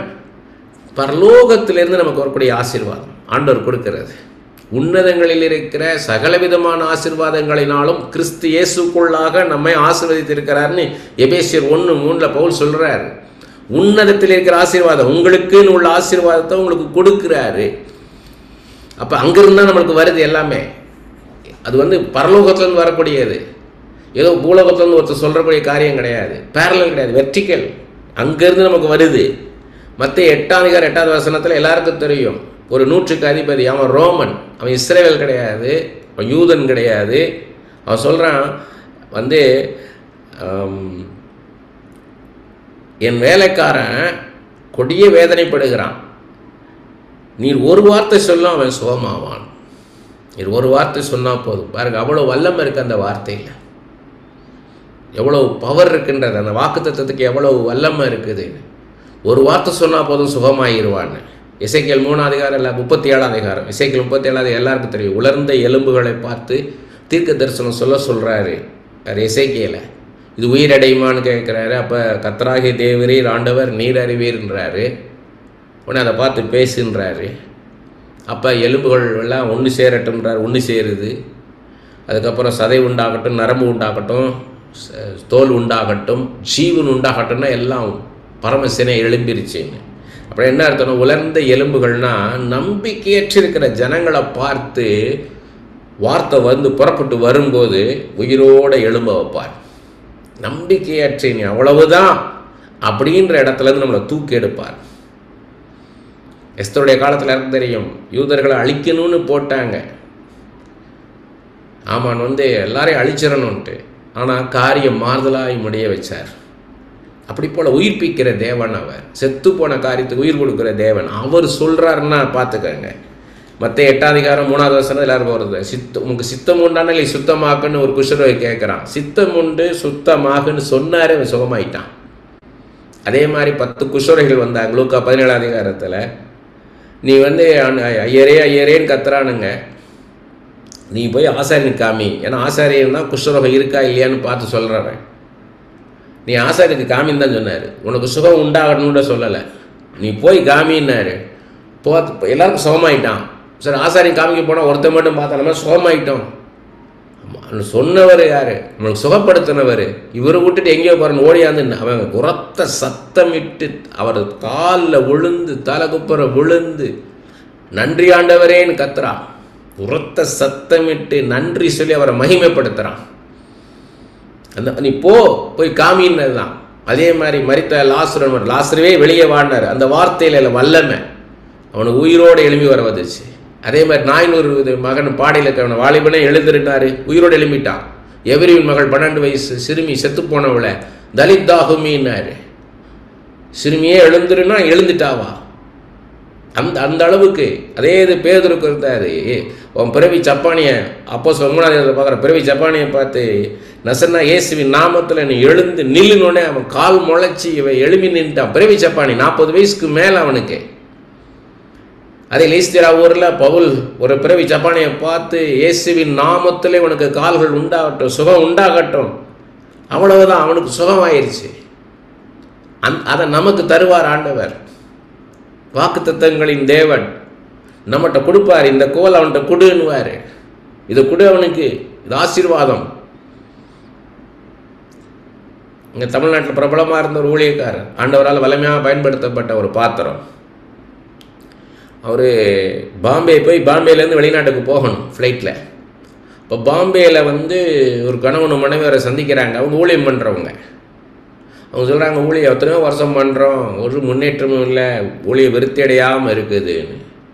இவர் என்ன சொல்கிறாருன்னா, ஒவ்வொரு மாதமும் ஒரு குறிப்பிட்ட நாள் சுகமளிக்கும் ஆராதனையில் நடத்து, எண்ணெய் பூசி அவங்களுக்கு இயேசுவின் நாமத்தில் சுகம் உண்டாகட்டும்னு சொல்லி, எப்பேற்பட்ட வியாதி வந்தவனுக்கும் எண்ணெயை பூசி இயேசுவின் நாமத்தை சுகண்டாகன்னு சொல்லுன்னு சொல்லிட்டு வந்துடுறாரு. ஒரு 1 or 2 இயர்ஸில் பார்த்தீங்கன்னா அந்த ஊழியம் மிகப்பெரிய ஊழியமாகி அவங்க வந்து இந்த ஊழியக்கட்ட சாட்சி சொல்கிறாங்க. அப்போ ஆண்டவர் ஒன்று சொல்கிறாருன்னா நம்மளை ஆசீர்வதித்து நம்மளை உயர்த்தும்படியாக தான். அதான் என்னாகும் 24:1 சொல்கிறார், இஸ்ரவேலை ஆசீர்வதிப்பதே கர்த்தருக்கு பிரியம்ன்றாரு. இன்னொன்று ஏசாயா 55 10-11 வசனங்களை சொல்கிறாரு. அவர் வாயிலேருந்து வருகிற வார்த்தையை குறித்து சொல்கிறாரு. மாரியும் உறைந்த மழையும் வானத்திலிருந்து இறங்கி அவ்விடத்துக்கு திரும்பாமல் பூமியை நனைத்து அதில் முளை கிளம்பி விளையும்படி செய்து விதைக்கிறவனுக்கு விதையும் புசிக்கிறவனுக்கு ஆகாரத்தையும் கொடுக்கிறது எப்படியோ அப்படியே என் வாயிலிருந்து புறப்படும் வசனமும் இருக்கும். அது வெறுமையாக என்னத்துக்கு திரும்பாமல் அது நான் விரும்புகிறதை செய்து நான் அதை அனுப்பின காரியமாகும்படி வாய்க்கும். They make the things happen that I want to happen and they succeed in doing what I send them to do. அவர் பேசுறது எப்படி மழை வந்து எப்படி வருதோ, பனி எப்படி வருதோ, அது பூமியை நினைச்சு விதைக்கிறவனுக்கு உதவியும் புசிக்கிறவனுக்கு ஆகாரத்தையும் கொடுத்து எப்படி அது வெறுமையாக திரும்பாதோ, அப்படி போல் நான் சொல்லுகிற வார்த்தை நான் என்ன நோக்கத்தோடு சொன்னனோ அதை நிறைவேற்றாமல் வெறுமையாக என்னிடத்துல திரும்பாதுன்றார். அது அப்படியே பலிக்க வைப்பார். வாய்க்க செய்கிறது அவர் தான், சொல்லுவதும் அவர் தான், செய்வதும் அவர் தான். அதனால தான் இவர் என்னை ஆசீர்வதித்தாலோட போக விட நான் யாக்கோபும் ஒரு முழு ராத்திரியும் போராடி நீ கர்த்தரையும் நீ வந்து தேவனையும் மனுஷனையும் நீ மேற்கொண்டாய் அப்படின்னு சொல்லி ஆசீர்வதிக்கிறாரு. இனிமேல் யாக்கோபு கிடையாது, உன் பேர் இஸ்ரவேல்ன்றாரு.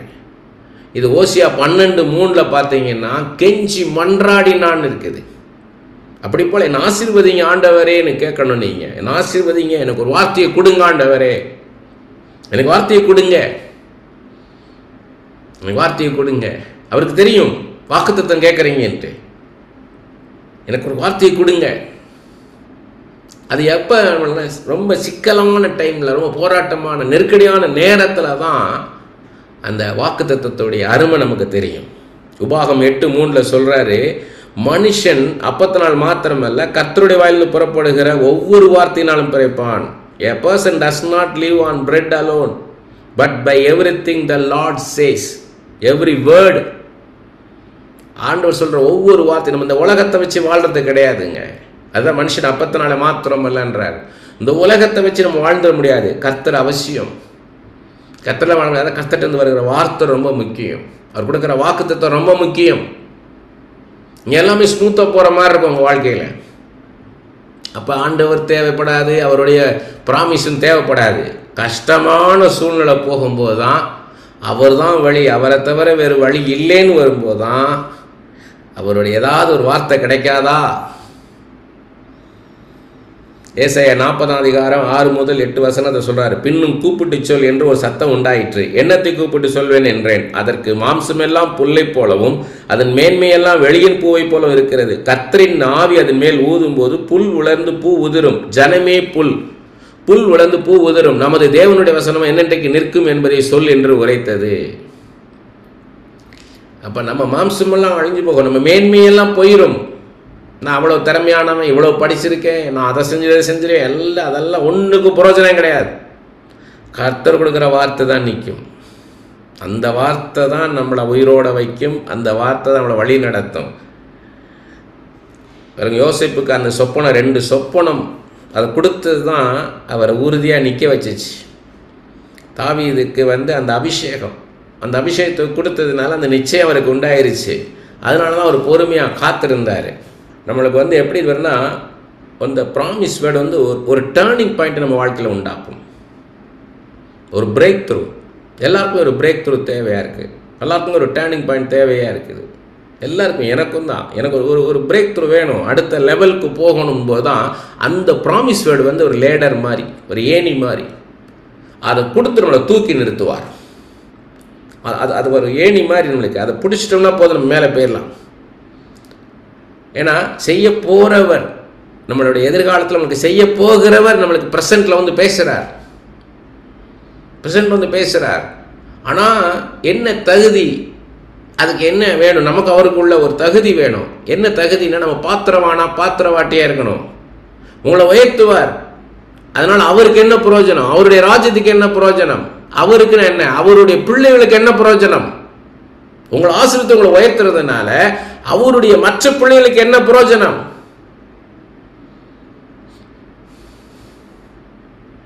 அதை யோசித்து பார்க்கணும். நீங்க இப்ப நான் கஷ்டப்பட்டதுனால பவுல் என்ன சொல்றார்? 2 கொரிந்தியர் 1:11 நான் கஷ்டப்பட்ட போது என்னை கர்த்தரே என்னை ஆற்றி தேற்றினார், என்னை அவர் தான் கம்ஃபோர்ட் பண்ணார். சகல விதமான ஆறுதலின் தேவன், இரக்கங்களின் பிதா, அவர் என்னை ஆற்றி தேற்றி திடப்படுத்தினார். அதனால இன்னைக்கு கஷ்டப்படுற உங்களை நான் ஆற்றி தேற்றி திடப்படுத்துறேன். அந்த திராணி அப்படிதான் எனக்கு உண்டாச்சு.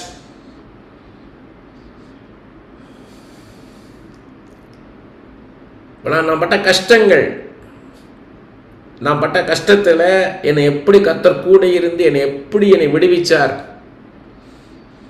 என் கூட இருந்தார், என்னை எப்படியெல்லாம் எவ்ரிடே என்னை எப்படி நடத்தினார், அதை நான் சொல்லும் போது மற்றவங்களுக்கு அது தீர்க்க தரிசனமாக இருக்குது. Testimony about Jesus Christ, the spirit of prophecy for others. இயேசு உங்களுக்கு என்ன செய்தார்னு நீங்கள் சொல்லும் போது தான் மற்றவங்க வாழ்க்கையை அது தொடும். அவங்க எல்லாருக்கும் பைபிள் தெரியும், ஆனால் ஸ்பெசிஃபிக்காக உங்களுக்கு என்ன செஞ்சார் ஆண்டவர், உங்களுக்கு என்ன செஞ்சார்னு சொல்லும் போதுதான் அது மற்றவங்களை தொடும். உங்களை ஆசீர்வதிக்கிறாங்க, அவருக்கு என்ன பிரயோஜனம், அவருடைய ராஜ்யத்துக்கு என்ன பிரயோஜனம்?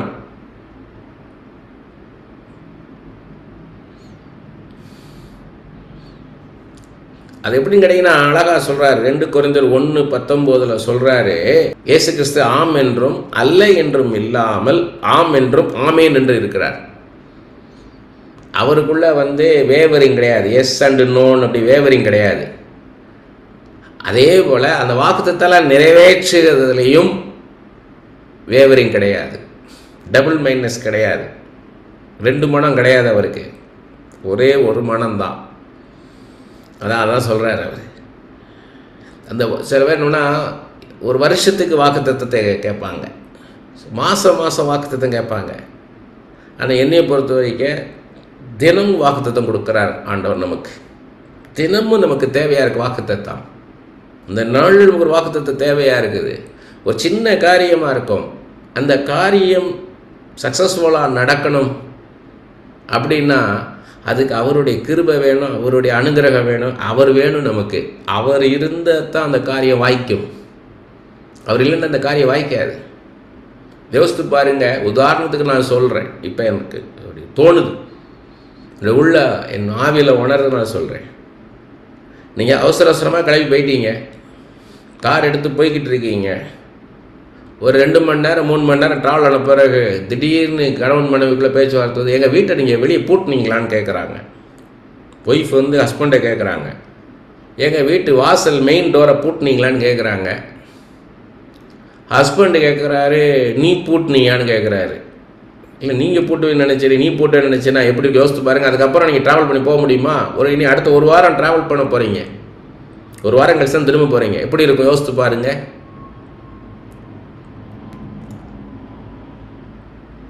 யோசித்து பாருங்கள் எப்படி இருக்கும்னு. அப்போ ஒரு உறுதி வேணும் நமக்கு. அப்போ பக்கத்து வீட்டுக்காரங்களை கூப்பிட்டு, எங்கே அந்த வீட்டில் ஒரு பூட்டை போடுங்க, நீங்கள் பூட்டினோம் என்னன்னு தெரியல, நீங்கள் ஒரு பூட்டை போட்டு வைங்க, நாங்கள் 1 வாரம் கழித்து வரும்போது திறந்து கொண்டு போவோம். ரைட்டு. இது கேஸை மூடுனீங்களா இல்லையான்னு கேட்குறீங்க. அவங்க சொல்கிறாங்க ஒய்ஃபு, எங்கள் கேஸை நான் சிலிண்டரை க்ளோஸ் பண்ணணுன்னான்னு தெரியலங்க. இப்போ எப்படி இருக்குன்னா பண்ணுவீங்க? பக்கத்து வீட்டுக்காரங்களை கூப்பிடுவீங்க. இல்லை நான் ஹீட்டரை ஆன் பண்ணேன், ஆஃப் பண்ணேன்னான்னு தெரியலை, அப்படியே வந்துட்டேன் அப்படின்றீங்க. அப்போ நான் பக்கத்து வீட்டுக்காரங்களை கூப்பிட்டு அந்த மெயினை ஆஃப் பண்ணி வைங்க, எங்கள் வீட்டுக்கு ஒரு மெயின் ஆஃப் பண்ணிடுங்க, ஃபீஸ் கேரியர் எடுத்துருங்க, இல்லைடா ஏதோ ஒன்று சொல்லலாம். கேஸை யாரும் மூடுறது? சரி, அப்பார்ட்மெண்ட்டாக இருக்குன்னு வைங்க, அப்பார்ட்மெண்ட்னா ஒரு வாசல் தான் இருக்கும். எங்கள் பின்னாடி பால்கனி கதவை நான் மூடலைங்க, திறந்து போட்டு வந்துட்டேங்கன்னு சொல்கிறீங்கன்னு வைங்க. அப்போ என்ன பண்ணுவீங்க? அப்போ ஆண்டவர் தான் சொல்கிறாரு, இப்படி நட, உங்களுக்கு கொடுக்குறாரு நம்மளுக்கு ஸ்டெப் பை ஸ்டெப்பு. இப்படி நட, இப்படி நட, நான் ஒன்று ஆசீர்வதிப்பேன், இந்த மாதிரி நட நம்மளுக்கு இன்ஸ்ட்ரக்ஷன் கொடுக்குறாரு. அப்போ அந்த ஞானம், அறிவு, புத்தியை கொடுக்கறது அவருடைய அனுகிரகம். அந்த நேரத்தில் அந்த சிந்தனையை கொடுத்து, அந்த யோசனையை கொடுத்து செய்ய வைக்கணும். தினமுமே அவர் நமக்கு கொடுக்கணும், வாக்குத்தத்தம் கொடுக்கணும். நாம் இருக்கிற இடத்துல இருந்து போக வேண்டிய இடம் இன்னதுன்னு சொல்கிறதுக்கு தான் வாக்குத்தத்தம் கொடுக்குறார். உன்னை இந்த மாதிரி கொண்டு போய் நிறுத்துவேன், டெஸ்டினேஷன். அந்த டெஸ்டினேஷன் சொல்கிறாரு, உன்னை இந்த மாதிரி பயன்படுத்துவேன்.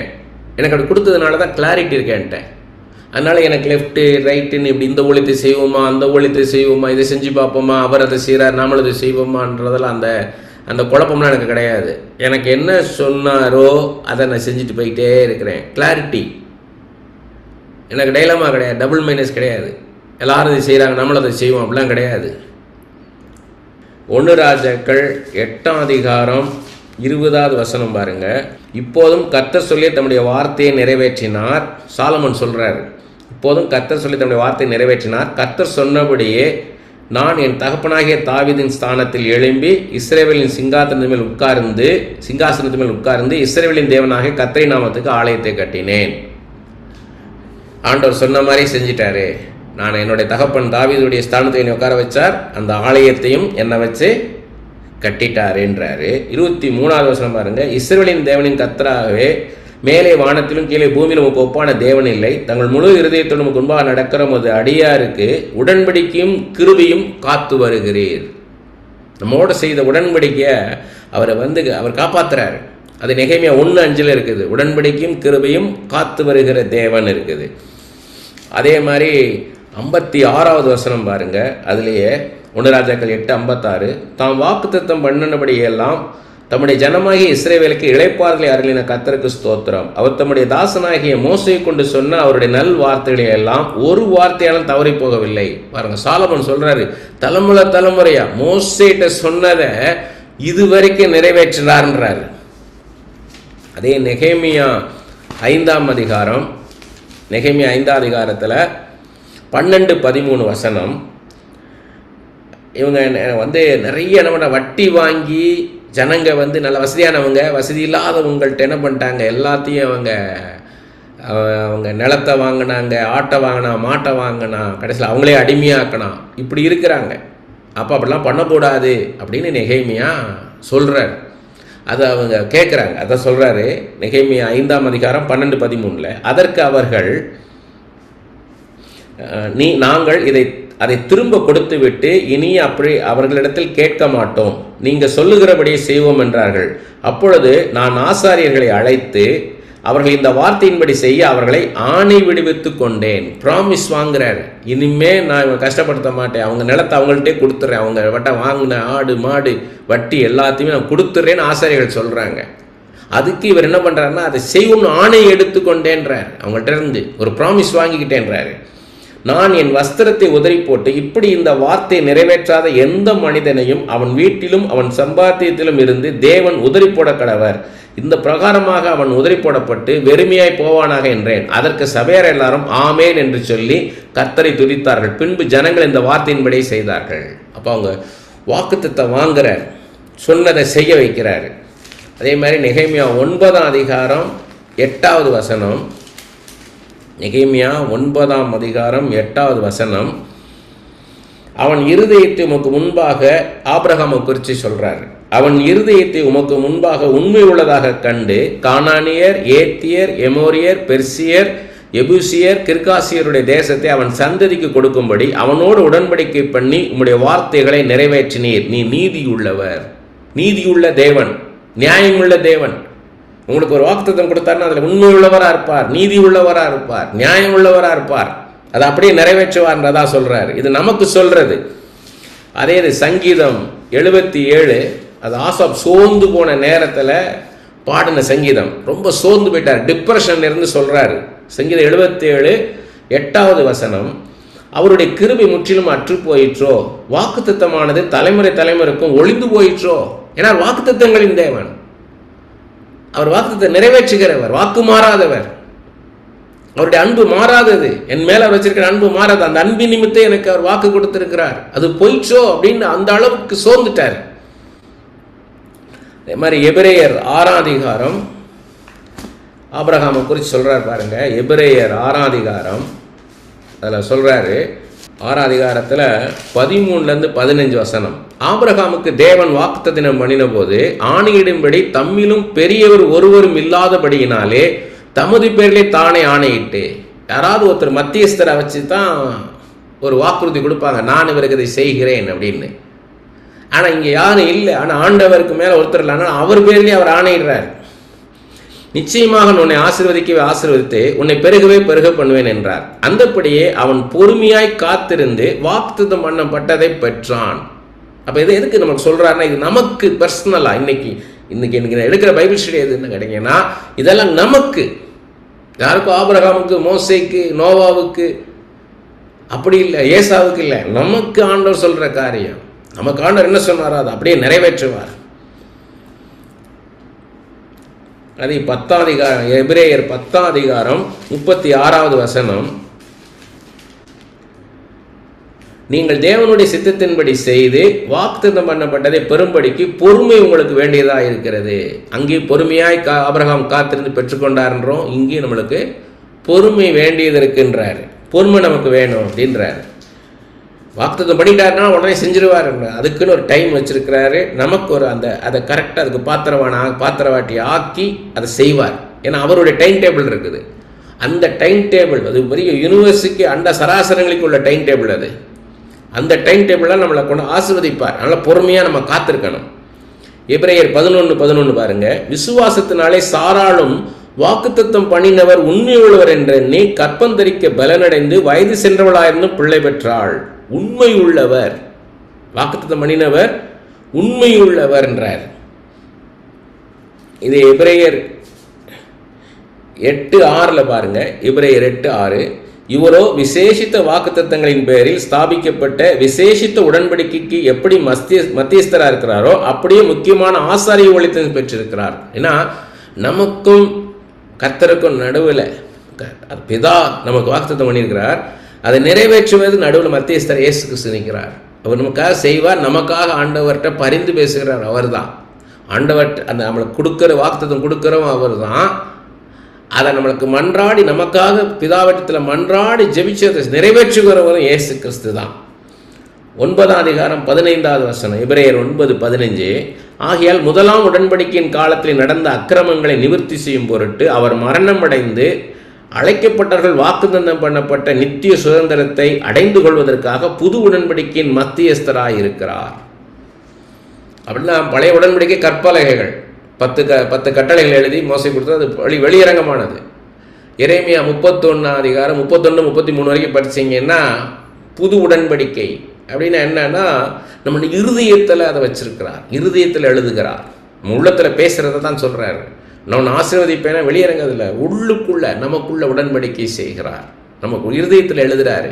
கற்பலகைகள் இல்லை, சதையான இருதயத்தில் அவர் நம்ம கூட கமிட் பண்ணுறார். நமக்கு அஷூரன்ஸ் கொடுக்குறார். எவ்வளோ மேன்மையான காரியம் பாருங்கள். அதை அவரே நிறைவேற்றுவார், கூட இருந்து நிறைவேற்றுகிறார்.